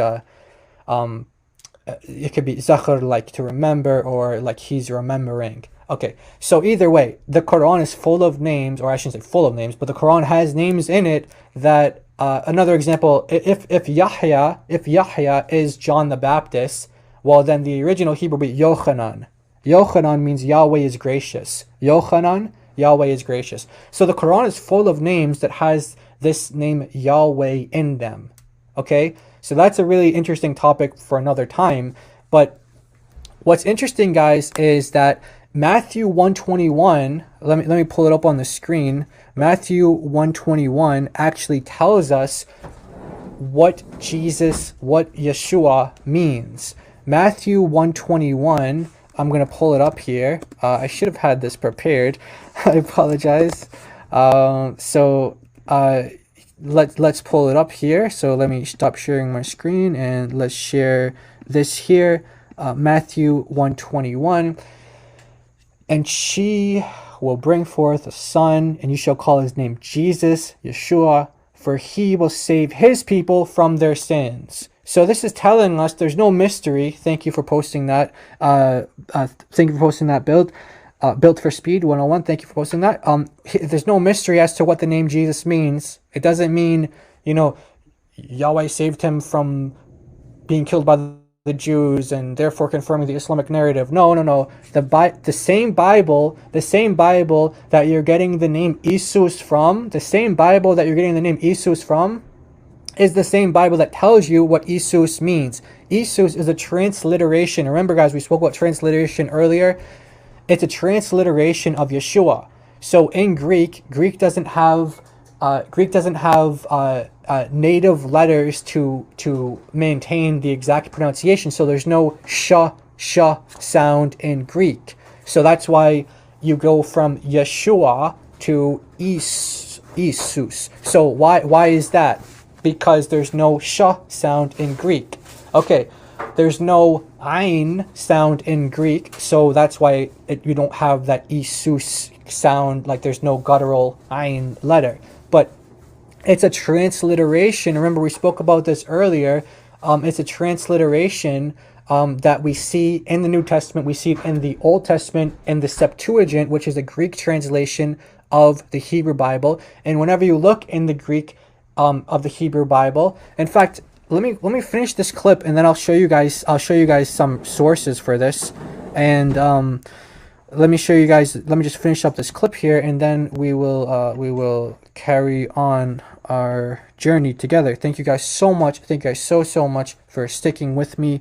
This is the first, well, I don't remember if I've done a stream this long before, but I really appreciate you guys sticking around. And if possible, if need be, I will cut this up, or you know, maybe we'll have it split into other videos in the future. But okay, let's continue on. So here's the video. Let's have him finish his point, and then we'll get into this some more.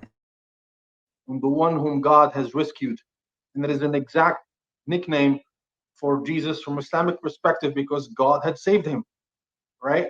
God had rescued him, not as the Christians say, God's salvation, somehow insinuate that it's God bringing salvation to human being through dying on the cross and all stuff. No. Okay, so now let's get into some of the dictionaries, Bible dictionaries, encyclopedias. By the way, did he mention? I don't know if I did he say that this are?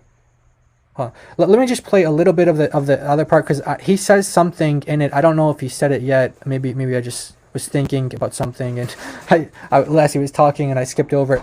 But I think he makes the point, if he didn't say this already, that he says this is what Christians say that the name means. Let me just see here. Does he say it? Let me right, kind of like Moshe in Hebrew, Musa. the sheen becomes Okay. seen. No. Okay. So there's, let's see. We don't have any evidence because we don't have any Aramaic scriptures that would prove to us that his name was Yahshua. Okay, hold on, guys. I apologize. Let's just go. In Aramaic is the translation of the Greek, right? His name there is Isus, right? Right? No, not right. Okay. Sorry, guys. I want to find this part. So now, if you remove the S at the end, like I was saying to you, it's added in Greek. You end up with the name Isu, and that is the closest thing to Isa, because there is no letter Ain in Greek. So now what they did is they put the yod in Hebrew, or I. It would be I in English. So it's Iso, right? So that's the closest thing to Isa. His name is not Yahshua, as everybody thinks. Okay.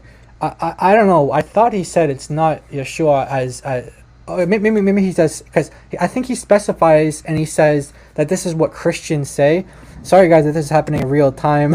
I really want to catch this part. Not really. I know this might be shocking to a lot of people who haven't done research on the subject matter, but we don't have any evidence because we don't have any Aramaic scriptures that would prove to us that his name was Yahshua.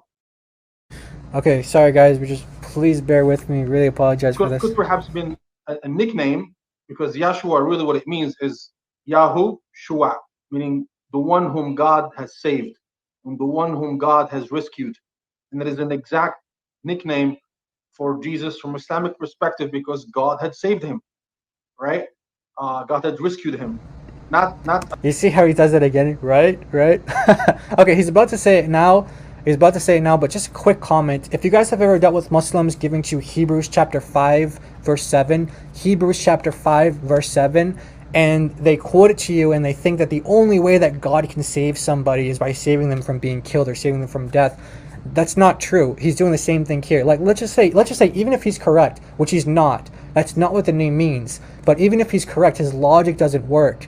Though God can save, and in the case of Jesus, he's rescued from death through resurrection. It's through resurrection. That's how he's rescued from death, from resurrection.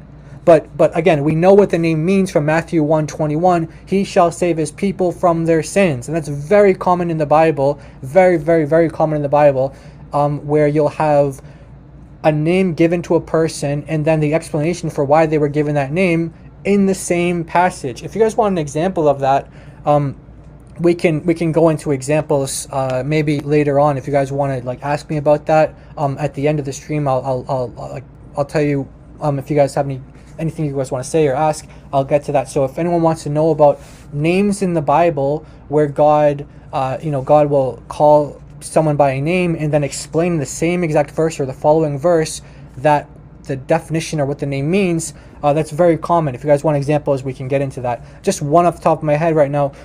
Moses is called Moshe. Why? Because the verse that's quoted says Moshe etu. She drew him up from the water. So he's Moshe because Moshe etu. It's a play on words. So it's very often the case in the Hebrew Bible and in the Bible in general. We have in the New Testament, Greek, Hebrew, Aramaic, we have plays on words. So the fact he's called Yeshua, and this means Yahweh saves, Yahweh is salvation, and then goes on to say, he shall save his people from their sins. We don't need to wonder what the name means. We don't need to wonder. All right, so let's get into the part that I was looking for. He's about to say it right now.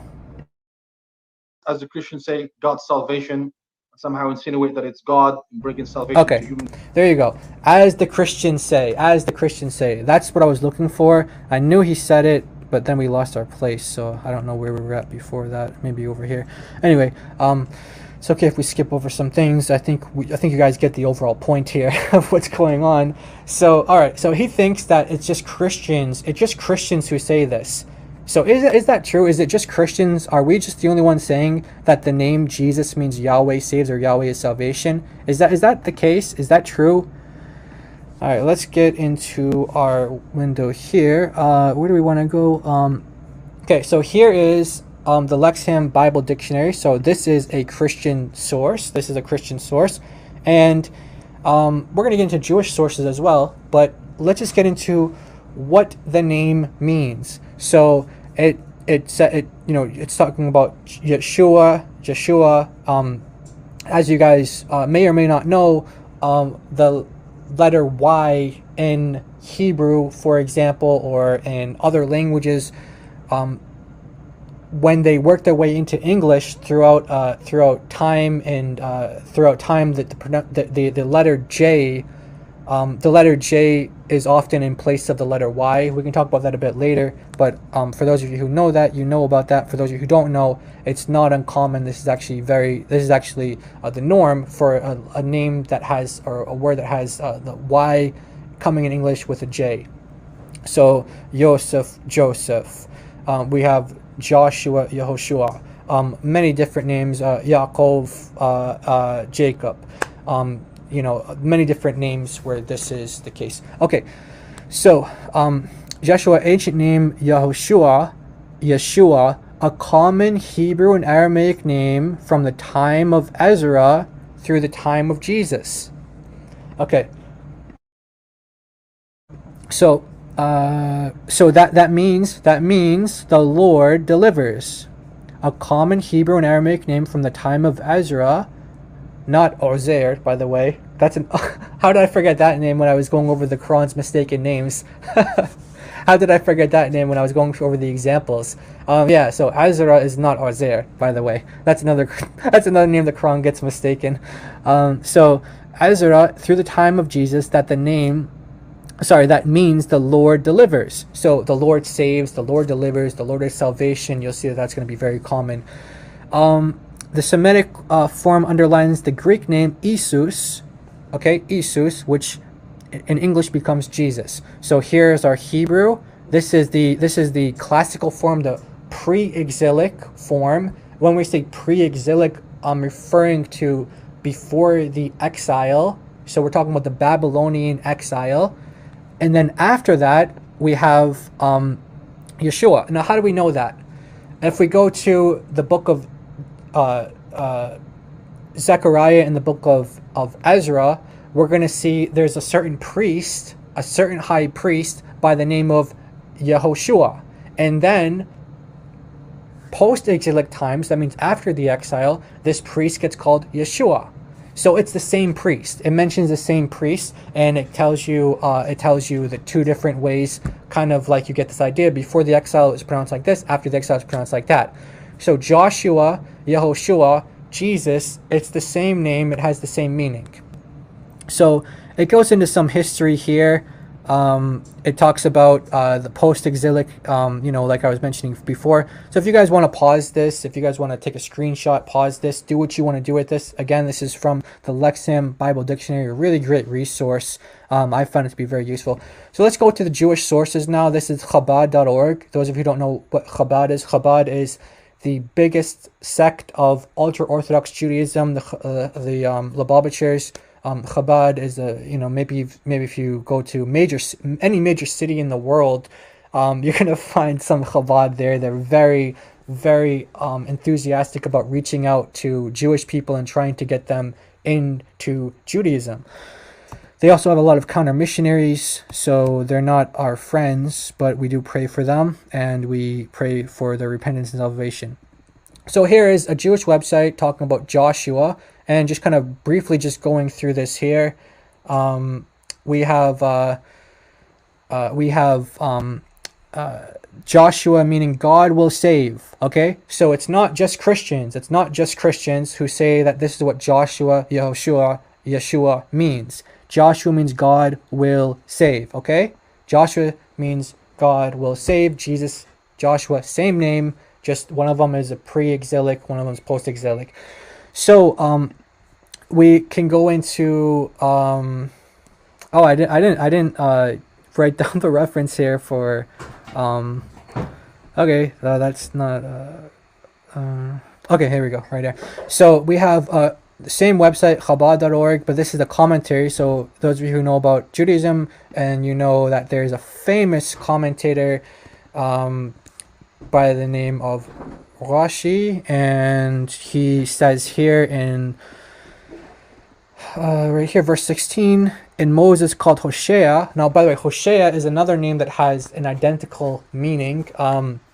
or very similar. It says he prayed on his behalf. So Moses called Hosea. He prayed on his behalf. May God save you. May God save you from the counsel of the spies. The name Yehoshua is a compounded form, and then it gives you the Hebrew here, which means, well, Yah means, they're translating it as God, because they're Jews don't use that, they don't say Yahweh or so they're saying may God save you. So we have it right here. Jewish sources saying. Let's hear what he said one more time. And then let's go back to this. Oh, I told myself I wasn't gonna rush myself through this, but I didn't know it would be almost 2 hours. So yeah, appreciate you guys for sticking with me. Actually, you know what? I already lost my place in the video, so we're gonna have to go back to the screen. Sorry for switching back and forth, guys. But you guys heard what he said. He said that these are Christians who are saying this. These are Christians who are saying this. We're seeing now that it's Jewish sources that are saying. And by the way, this is from the Talmud. The Talmud. So Rashi here is quoting the Talmud and a tractate called Sota 34b, and I think I have that here. Yes. Right here, I highlighted it, and then I got this is the English translation. This is on the website sefaria.org, and it talks about the same story here. So the Talmud again defines Yehoshua as God will save you. God will save you. Okay, so God delivers. God is salvation. God will save. This is what the name means. Matthew 1:21 very clear. Matthew 1:21 very clearly tells us that the name Jesus, Yeshua, means Yahweh saves. Jesus will save his people from their sins. The Jewish Encyclopedia. Okay, the Jewish Encyclopedia, under the entry of Joshua, the book of Joshua, says this following part here. Just for the sake of time, I won't read the whole thing, but it tells us that Yehoshua, and then in the Septuagint it becomes Isus, okay, which is the Greek that is used in the New Testament, the same word there, the same name. So this tells us a little bit about the history of the name here. Okay, so I guess that's what I wanted to show from there. What we wanted to show from this part. I'm just trying to, yeah. So using the post-exilic form of the name. So you have Yeshua, the shortened form, and then we even have. By the way, we even have. So it even mentions the Peshitta here. Remember, he talked about the Peshitta, and what's it say? It uses the name Yeshua. Now this is talking about Joshua, Yeshua, Ben Nun, the son of Nun, the disciple of Moses. Okay, so we have Jewish Encyclopedia, we have the Talmud, we have Rashi, we have the Lubavitchers telling us what the name means. It does not mean what this Muslim says it means. That's probably not a surprise to anyone at this point. But I think we can get into now other theories. So what do Muslims say? Actually, you know, before we get into that, okay, there's so much, guys. I apologize. There's like so much information on this, but I've been wanting to do this for a long time. This is just the avenue that I'm using to get this information out there. I've been really wanting to do a video on this, to put this in some sort of way to make, hopefully be helpful for some people, Christians, Muslims, and just seekers in general, people who want to know the information. So there's a lot of information, and I'm just going to get into now another theory. Okay, so we had one theory about that this guy offered us, that this Muslim offered us, that the name came from the Greek Isus. Okay, that's one theory. The other theory that they discuss and Ahmadiyya discuss is that it comes from Jacob's brother Esau. That's another theory. So now let's get into a third theory, we're gonna talk about how many theories there are. There's also a Syriac theory. There's also a Hebrew theory. There's so many theories, guys, for what this name means. They're so confused. Muslims and scholars in general, linguists, historians, they're so confused as to what this name means. They're so confused as to what this name means. They have so many theories as to where it comes from and what it means. So, this is a scholar. He has his education here, PhD, Harvard University, Near Eastern Languages and Civilizations. He's got his master's in Semitic philology. His name is Ahmed Jalad. He's a philologist. So this guy, his field is he studies Arabian epigraphy. Epigraphy is let's say like inscriptions, history of the Arabic languages, Semitic languages, and pre-Islamic Arabic. Okay, pre-Islamic Arabic. That's his area of expertise. That's what he does. Now, he has a theory that may be shocking to some of you as to where the name Isa comes from. He doesn't think it comes from Hebrew. He doesn't think it comes from Greek. He doesn't think it comes from Syriac. He has a very interesting theory based on his archaeological finding. He has an archaeological finding. I can't share the video on here. I have to go to the other browser. Hold on just 1 second, guys. I'm using 2 different browsers for this. I hope I wanted to make it easier, but I have to go back to my other browser. So let me just find the timing. Okay. All right. Okay. So I'm gonna play for you guys this video, a short snippet of this video where he talks about an archaeological finding. And he discovers what he thinks the origin of Isa is. Okay, and he's coming at this, as you guys saw his credentials, you saw his scholarship. He's coming at it from the perspective of a historian. By the way, he's a Muslim as well. He's coming at it from a linguist perspective, from someone who studies archaeology. Okay, so let's stop this screen and let's share this other screen here. Okay, so he's talking about a Safavidic inscription, which is like it's a script that Arabs would use. You could say like Old Arabian. So Arabs were writing in this script, and let's see what he says. He has a discovery. He has a discovery for what he thinks, or where he thinks the name Isa came. Where he thinks it came from. So let's hear it. Let's see what he says.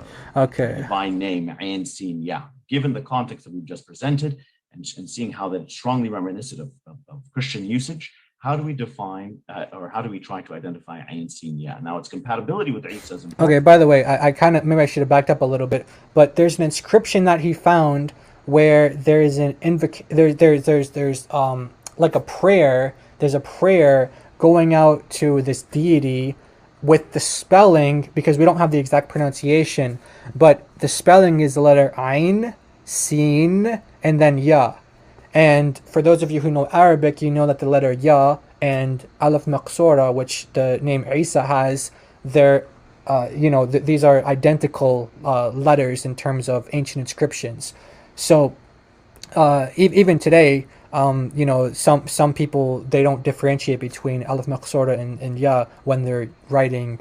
So this is not something mysterious to people who know Arabic. So he's saying that this name is very, very, very similar to the name Isa, and he has a theory where it comes from based on an inscription he found.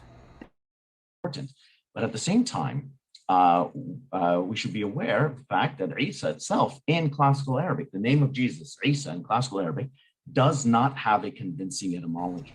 Okay, now that's very important. Maybe I should have played this video afterwards, but that's very important. He says that if you want to take the Arabic root for Isa, which we're going to do, we're going to get into this, guys. We're going to get into this, and we're going to talk about what do Muslims or linguists who think that the name Isa is derived from Arabic, what does it mean in Arabic? If it's not from Hebrew, if it's not from Greek, what the Greek is really just a transliteration of the Hebrew, so if it's not from Hebrew, if it's not from outside languages, if it's from Arabic, how is it defined? He's saying that, you know, as a linguist, he's saying he's not convinced by these theories. You guys are going to find some of these theories shocking as to what Muslims think the name Isa means if we use Arabic definitions and Arabic etymology. Okay, so we're going to get into that. So he just gave us a little sneak peek to what we're going to be getting into. Okay, so let's continue on. It does not derive through any normal processes from the existing names of Jesus at the time. So, for example, the Hebrew Yeshua, in Syriac Yeshua or Ishua, Greek. By the way, you guys heard how he differentiated between the two Aramaic, the two Syriac. That's what we were talking about earlier. Remember, we played the video. We played the Gospel of Mark, Mark chapter 1, verse 1. We played that, and we showed how there are two different pronunciations. He just said them. So what he's saying here is that these theories that it comes from either the Hebrew or the Syriac, either one of the Syriac dialects, or it comes from the Greek. What he's going to say is that it does not work. These do not work. Isus, Ethiopic, Iasus, none of these would produce Isa. It's possible through a lot of ad hoc changes to transform it. do you hear that? He said it's possible through a lot of ad hoc changes. That's exactly what I was saying. This just confirms. So this is a video that I saw like a long time ago. So I don't remember everything that he said in this video, but I do remember that like this is the video to go to talk about this theory, and then this particular part in the video when he has this slide up. That's how I knew it in my mind to go to the video. But just like he said right there, exactly what I was saying earlier, that these are all ad hoc explanations, and he's saying that it's not possible. It's really not convincing to anyone who knows the languages, anyone who's a scholar, anyone who, let's say like for him, who knows the field as an expert in Semitic languages, is going to be convinced by. So the Greek theory that the Muslim was using, he's saying not convincing. So you have a Muslim linguist, scholar right here saying, dude, your Greek theory is, sorry, you're going to chuck it, throw it out. It doesn't work. All right, let's continue. Any of these into Isa, but those ad hoc changes reduce the likelihood of such an explanation. So, for example, for the Greek Isus, it has been said that, the Arabic added the ayn to the beginning of the word, which happens occasionally, but it's not regular. But then the second declension ending us is never rendered in Arabic with the final a, much less e. So we would just have to say they did that just because. Wow, that's exactly what I was saying earlier. It only took us 2 hours to say that. It took him like 10 seconds, but okay, let's continue on. And those are the types of explanations that have been used, some of the better explanations, in fact, that have been used to explain how these pre-existing names for Jesus became Isa or Isa, depending on the reading tradition one wishes to use when performing the Quran. Now, okay. So he's saying none of these theories work. You can't get it out of. And by the way, he throws in Ethiopic as well, the Ge'ez. I did mention that, but I didn't think to say that. So that's interesting. So there are some Muslims who might theorize about that, but he's saying it doesn't work. And I'm sure it's for a lot of the same reasons that we listed for Greek why it doesn't work. But he's saying it doesn't work for Hebrew, it doesn't work for Syriac, either of the dialects, doesn't work for Greek. That's what we're interested in, the Greek one. Now he's going to get into what he thinks. Guys, check this out. This is what he thinks as a Muslim, as a scholar. He's a linguist, and he also he does digs, archaeological digs. He looks for inscriptions. If you can see on the screen right here, he's showing an inscription in the Safavidic script. Okay, so this is what he says here. Listen to this. I noticed a while back that at least a name that is consonantally compatible with Isa exists in Safavidic, and it even exists in pagan inscriptions. So, for example, in this inscription here, we have a short text with a prayer, Li Qadim bin, and then you have Ain Sin Ya, Waharathaw Awwiso, Orathaw, grant him a boon, right? So it's a prayer to a pagan deity with a person named Ain Sin Ya. So a very simple hypothesis would be that this was a pre-existing name. Okay, check this out, guys. Just to break this down, he's saying that this name, Ain, Sin, Ya, so this would produce, and by the way, in Safavidic, they don't have that, like the long vowel written in their script, so it could have been pronounced like Isa, Iso, like there's a couple different variations, we don't know exactly, but consonantally, it's very close to Isa. And I'm not saying that this is a theory that I go with, but check what he's saying here. He's saying that this name, Ain Sin Ya, appears in pagan inscriptions, which means, because he's talking about pre-Islamic times, so pagan here refers to non-Christian. So he's saying that this appears in pagan inscriptions, meaning pagan Arabs. Guys, check this out. Listen to this. This is really important. Pagan Arabs used to call to a god named, this is the spelling, Ain Sin Ya. And what he's suggesting is that this was probably pronounced Isa or something very close to it. He's saying that there's a pagan god. Again, he's a Muslim. He's not a Christian missionary. He's not an apologist. He's a Muslim. He's a linguist. He's a scholar. He's a historian. He goes on archaeological digs. Okay, he's saying that Ain Sin Ya, the spelling, there's consonants, which is compatible with Isa. He's saying that this was a name of a deity that the pagan Arabs, and by the way, this dig took place in Jordan. This dig took place in Jordan. So this is something that happened. I don't know exactly what part of Jordan, but we can say like northern Arabia. Okay, we can say northern Arabia. And so he's saying that this was the name of a Arab god, a pagan Arab god. And he has a theory as to why this appears in Christian inscriptions, or what he thinks to be Christian inscriptions. Listen to what he says. The Arabic of the area, that when these Arabic speakers became Christian, that they equated this name with the name of Jesus. Now there are parallels for this. For example, the Arabic name for John, Yohanan, which is given in Arabic as Yahya or Yahya.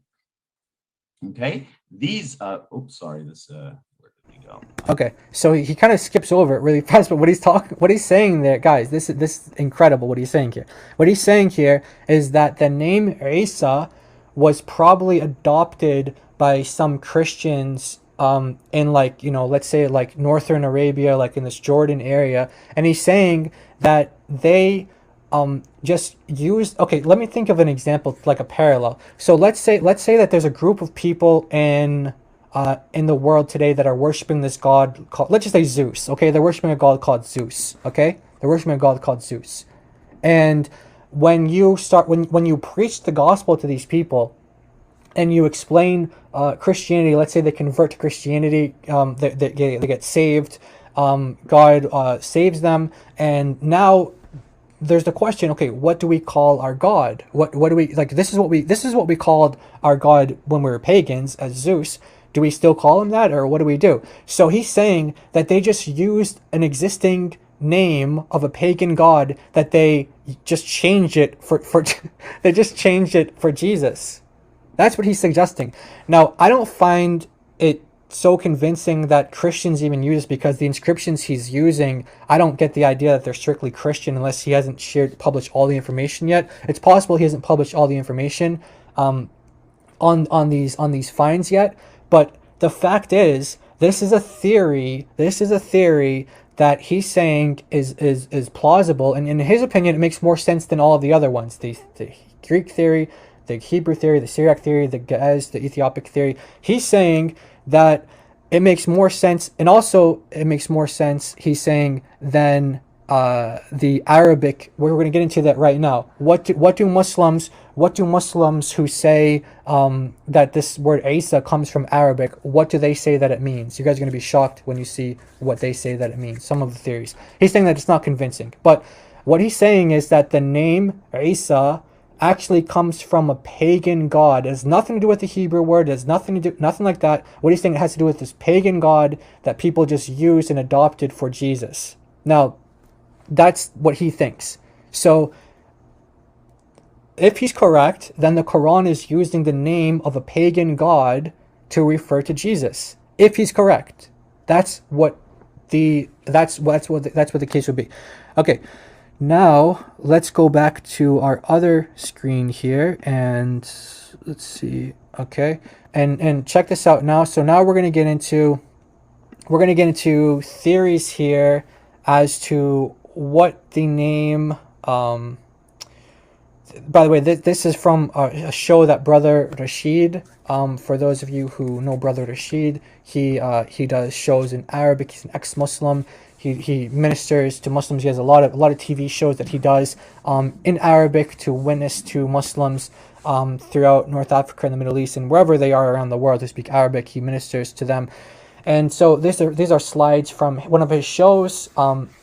And is Daughter of Christ here? I don't know if Daughter of Christ is here or not, but I went over these with Daughter of Christ and I asked her, hey, can you give me your take on how to translate some of these definitions? I don't want to be sloppy. I don't want to mess things up, because when we talk about definitions and dictionaries, I want to be as precise as possible. So we came together and she gave me her, like, this is how I would translate it. I looked at it and okay. So we have our own kind of translation of all of these slides. I'm not going to share them right now. I kind of forgot. Honestly, I kind of forgot to put the English translation up, but I'll explain what they're saying. So this is from one source. And we have basically it's saying that it's an Arabized form of the Hebrew. And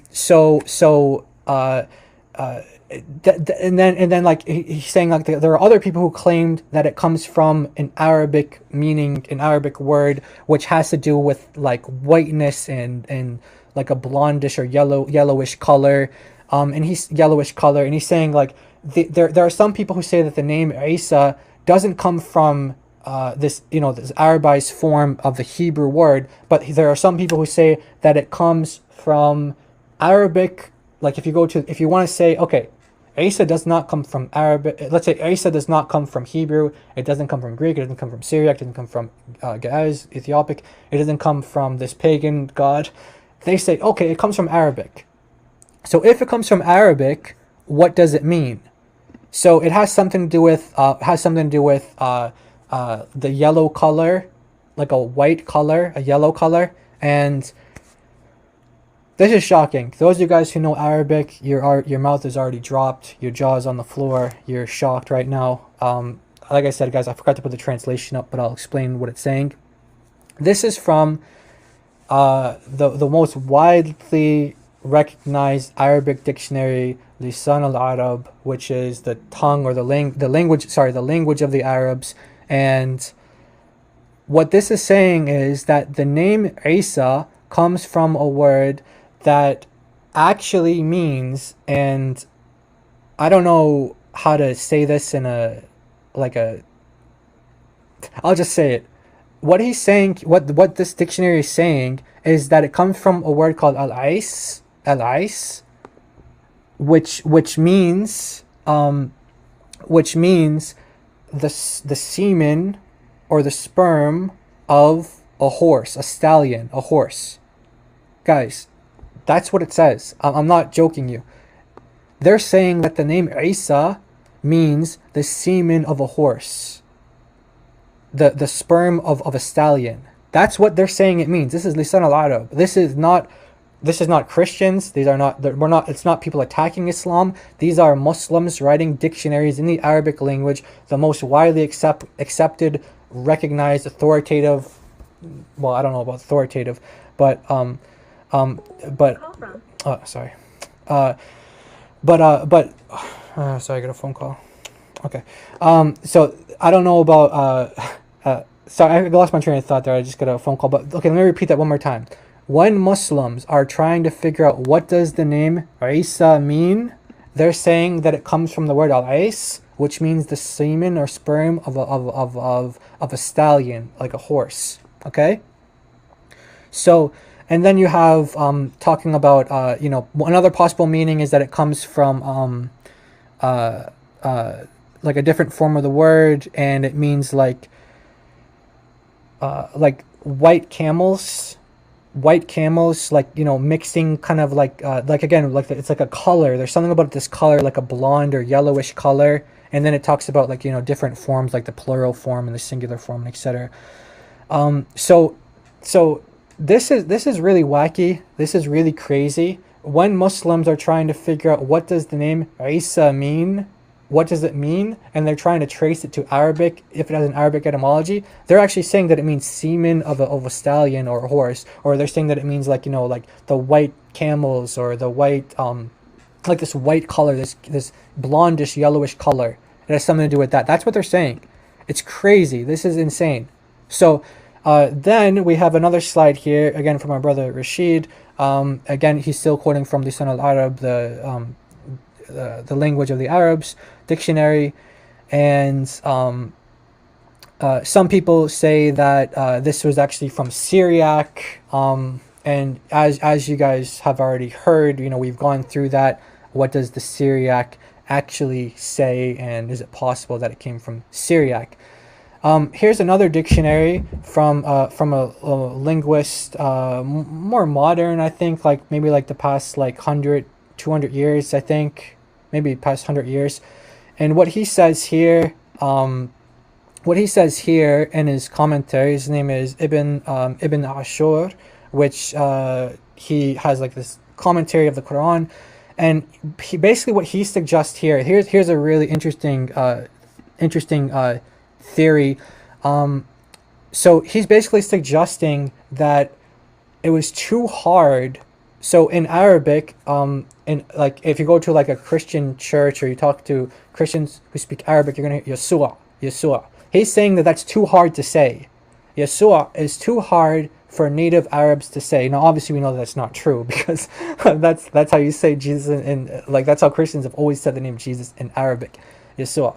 But he's saying, okay, this is too hard for Arabs to say, so it underwent this linguistic process, which is a real process called metathesis. What metathesis is those of you who study chemistry, maybe you're familiar with this word, but it's not. Like, we're not talking about chemistry here, I'm talking about linguistics. Metathesis is, in linguistics, it's the transportation or transitioning of sounds and syllables in a word. Let me give you an example. Let me write it out here. Okay. So this word, prescription, it's spelled P-R-E, prescription. But we say, how do we pronounce it? Prescription. Okay? And maybe like you guys, maybe like if you like you have like little children, or you have like, you know, you've had this experience with little children where there are like words that are too difficult. Like you might say like spaghetti, and they'll say like paschetti or something, like spaghetti, paschetti. It's like baby talk. This is a natural phenomenon in language. It's actually possible that this happens to words. It happens to words all the time in all different languages, not just in Arabic, not just in English. Not just in Hebrew. So prescription, but we say prescription. So it's like a transitioning or transposition of different sounds and syllables in a word. And what he's saying is that essentially Yeshua is actually Isa, but the scrambled form. It's like a scrambled form. So he's saying that, yeah, the name is actually Yeshua, but it's kind of got scrambled. It kind of got scrambled, and it became Isa. So Yeshua, the final letter is letter Ain, and then somehow it made its way to the beginning of the word Isa. It's a very confused theory. Someone asked for the link. I think you're asking for the link for this commentary here. So if you want that, there it is. Let me just see, get your comment right. Can you please post the references? Yeah, okay. I'll definitely give you guys links and references to things. So what else do we have? So here's something interesting. We have in the Quran. Actually, you know what? Before we get to this, and we're gonna wrap up soon. But before we get to this, let me close this out here, and we're gonna go back to our screen, and we're gonna go back to our video, and we're going to talk about. Okay, a couple final things here before we close out. All right. So let's just recap real quick. So I think we're all, I think we covered most of the reasons for why he's wrong about Isus, and that theory is incorrect. I think that we covered that. There's basically three general reasons for why that can't be the case, or that isn't the case. The biggest reason is that, you know, the Quran has Greek names like Elias, Yunus, and it maintains the final S at the end. That's how we know that they come from Greek. So if Isa came from Greek, it would maintain the final sigma, the final S. Okay. All right, let's listen to this. Let's hear this, and here we go. However, the name Yeshua, I know it's very common and everyone uses it, but we don't have any evidence that actually when he walked, people called him Yeshua. Yeah, so as you guys saw, all the evidence we have, in fact, everything that we have, every piece of evidence, every literature that we have tells us that his name was Yeshua. Okay, so it's literally the opposite of what he says. I'm surprised he didn't say right after that. You know, he usually makes like a false statement that says right. So let's keep going on. Continue. And why is Jesus and not Joshua if they have the same name? Because technically speaking, the son of Moses, Joshua, his name is... You guys catch that? Let's hear that part one more time. What did he just say? Yahushua. Because technically speaking, the son of Moses, Joshua, his name is Yahushua. Because technically speaking, the son of Moses, Joshua, his name is Yahushua. Okay, I don't know if he's doing like a karate kick at the end there, like I don't know, but he anyway, that's not the point. The point is he's saying that Joshua is the son of Moses. Yes. Somehow he's saying that Joshua is the son of Moses. Joshua is the son of Moses? Like, how are Muslims going to this guy for advice? How are they going to him? How are they going to him for dawah? How are they going to him for advice and information? He just told you that Joshua is the son of Moses. Now, you know, let me just go back to our other screen here and check this out. So what's really interesting is that even in their hadith, even in many different hadith, they have Yusha bin Nun. Yusha bin Nun. Joshua, son of Nun. Okay?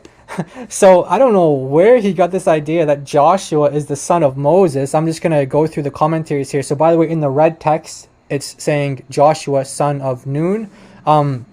This is you know, this is throughout all these different hadiths here, many different ones.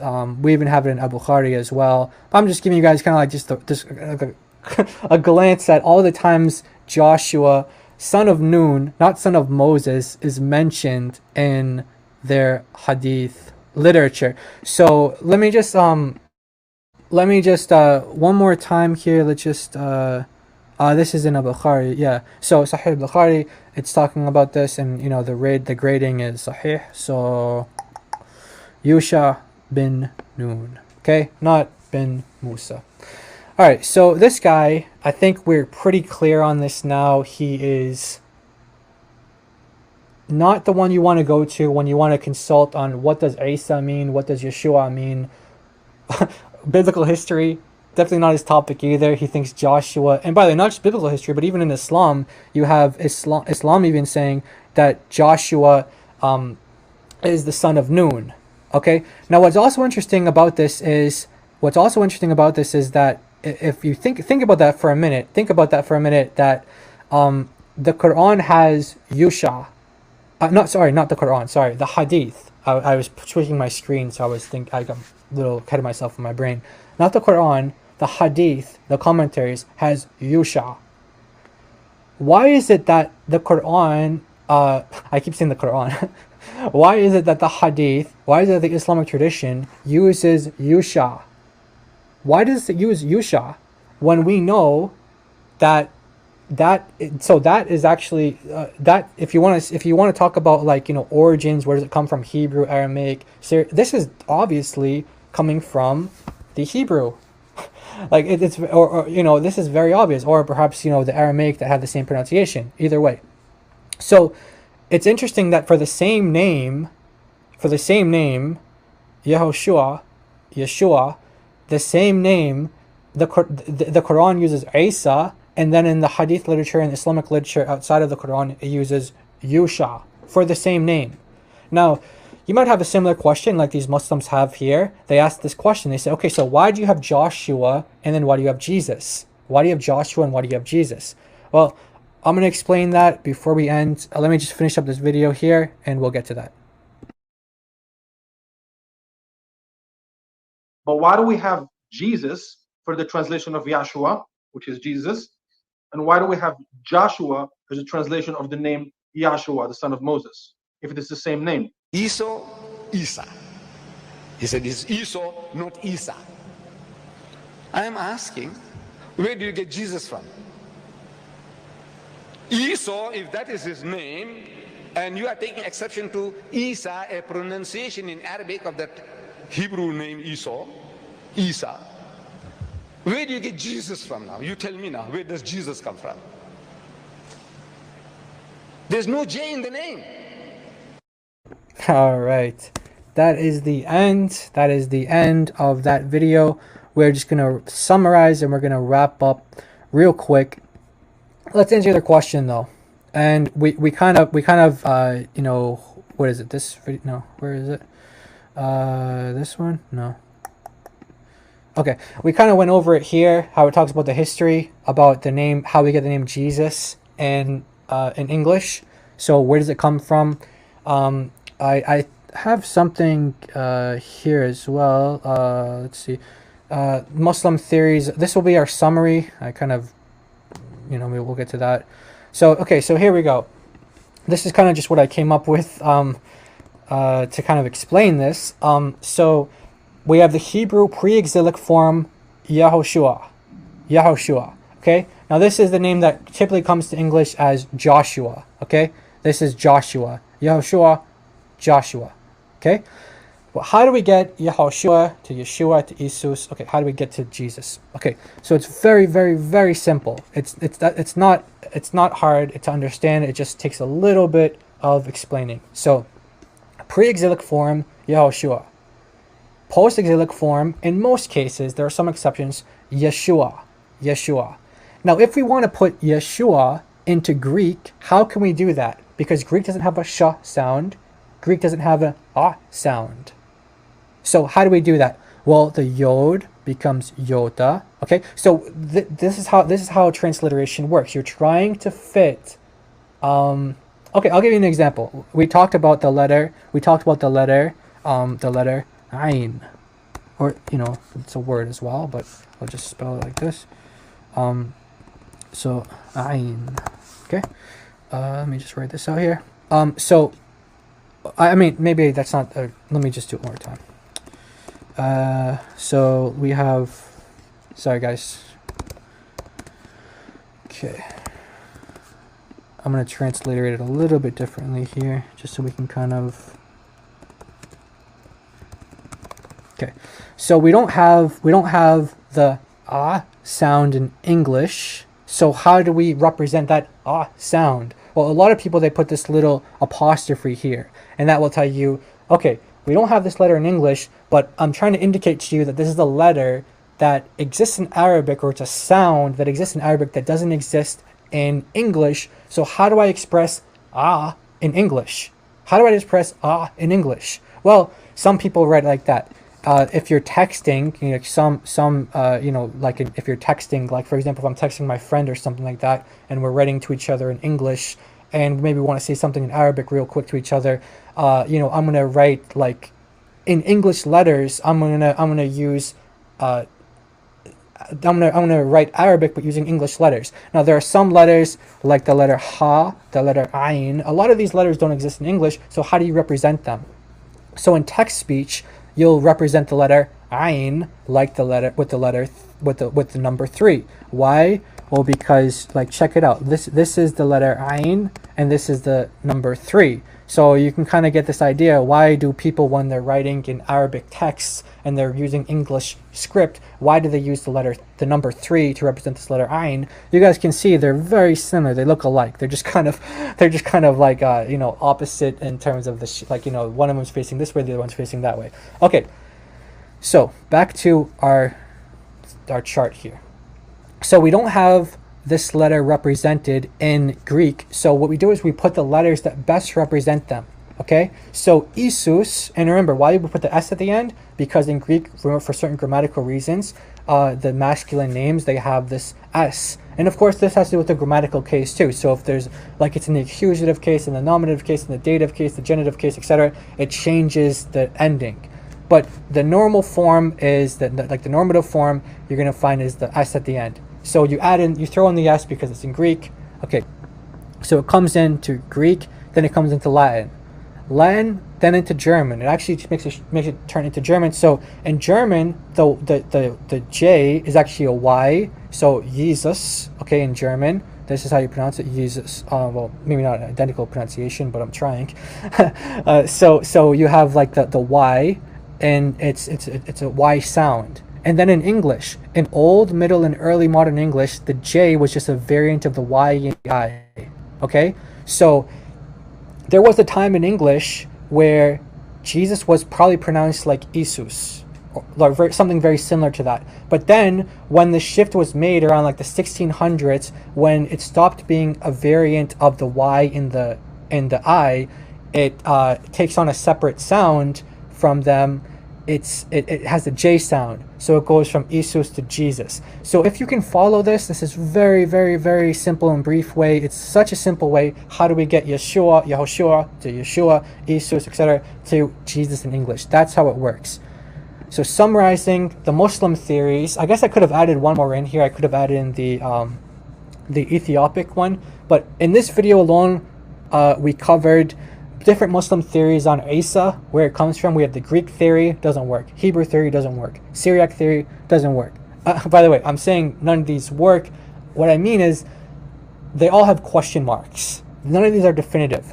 We have the metathesis theory, where, like, you know, the jumbling of the letters. We have the Isa theory, or Isu theory, which is like the brother of Jacob. We have the Arabic origin theory, number 1, it has to do with, like, yellowness, blondish kind of whiteness color. That's what Isa means. Then we have the other Arabic theory that it comes from horse semen, or like the semen or the sperm of a stallion. And then we have it being usurped from a pagan Arabian god, which we saw Ahmed Jalad. He said that. So I think we covered everything, guys. Longest stream I've ever done. I really appreciate you guys bearing with me through this whole thing and being here. Since this is such a lengthy stream and there's a lot of information, if there are any questions, please type them in the chat now. If you guys want me to cover anything, I'll try my best to answer your questions right now. So let's see here. I see a question here. So in short, different languages may have to change the pronunciation. Exactly, you got it exactly right. Yes. So just like in Greek doesn't have the sh sound. So anything that has a sh sound, when you're writing it in Greek, it's going to be an S sound.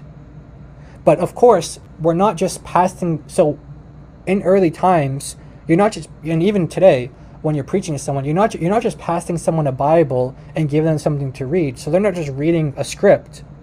You're actually saying it. So there's oral traditions, oral pronunciation of the name of Jesus. That's why that's why in the Aramaic versions and other Semitic languages, it's Yeshua. Where did they get Yeshua from if the only word they know was Isus? Well, they only said Isus. They only wrote Isus in the text because that's the transliteration. So yeah, you're 100% right there. Okay, so Sister Hatun is saying there was a question. Okay, if you guys just want to post any questions, I do apologize if I missed any. So someone's got a question here. They said, "What's up?" Hey, how's it going, T-Dog? God bless you. Faith in Christ, God bless you. Jumping like a monkey, God bless you too. Sister Atun, God bless you. D-Man, God bless you. He said, what is the literal meaning? D-Man is asking, what is the literal meaning? Yeshua means Yahweh saves. Isa doesn't mean exactly. So Yeshua, Yehoshua means Yahweh saves, Yahweh delivers, Yahweh is salvation. Matthew 1:21 gives us the definition of what the name means. You call his name Jesus, Yeshua, because he will save his people from their sins. So that's exactly what it means. Isa, that's the mystery. That's the mystery. We don't know what Isa means. We're covering these different theories here on the screen as to, there's just things that we covered in this video. 8 different theories. I guess you can add a 9th one on there, which is the Ethiopic one, which is Ahmed Jalad mentioned. Sister Chloe, God bless you. Sophia Films, God bless you. Okay, so yeah, all right, guys. God bless you all. I hope that this was useful. If anybody wants to chop this up into segments or parts, feel free to do so. Use this information if it's helpful. If anything that I said that you thought I was wrong about, feel free to contact me. I want to be open to correction. Yeah, if you guys hear Muslims talking about the name Isa, and you guys hear people asking about what does the name Jesus mean, Yeshua, how do we get Jesus into English, where does it come from, what does it mean, all of these things, we covered all that stuff. Hopefully this was helpful to you all. God bless you all, everybody, and take care. Thank you so much for being here. Thanks for staying. God bless everybody.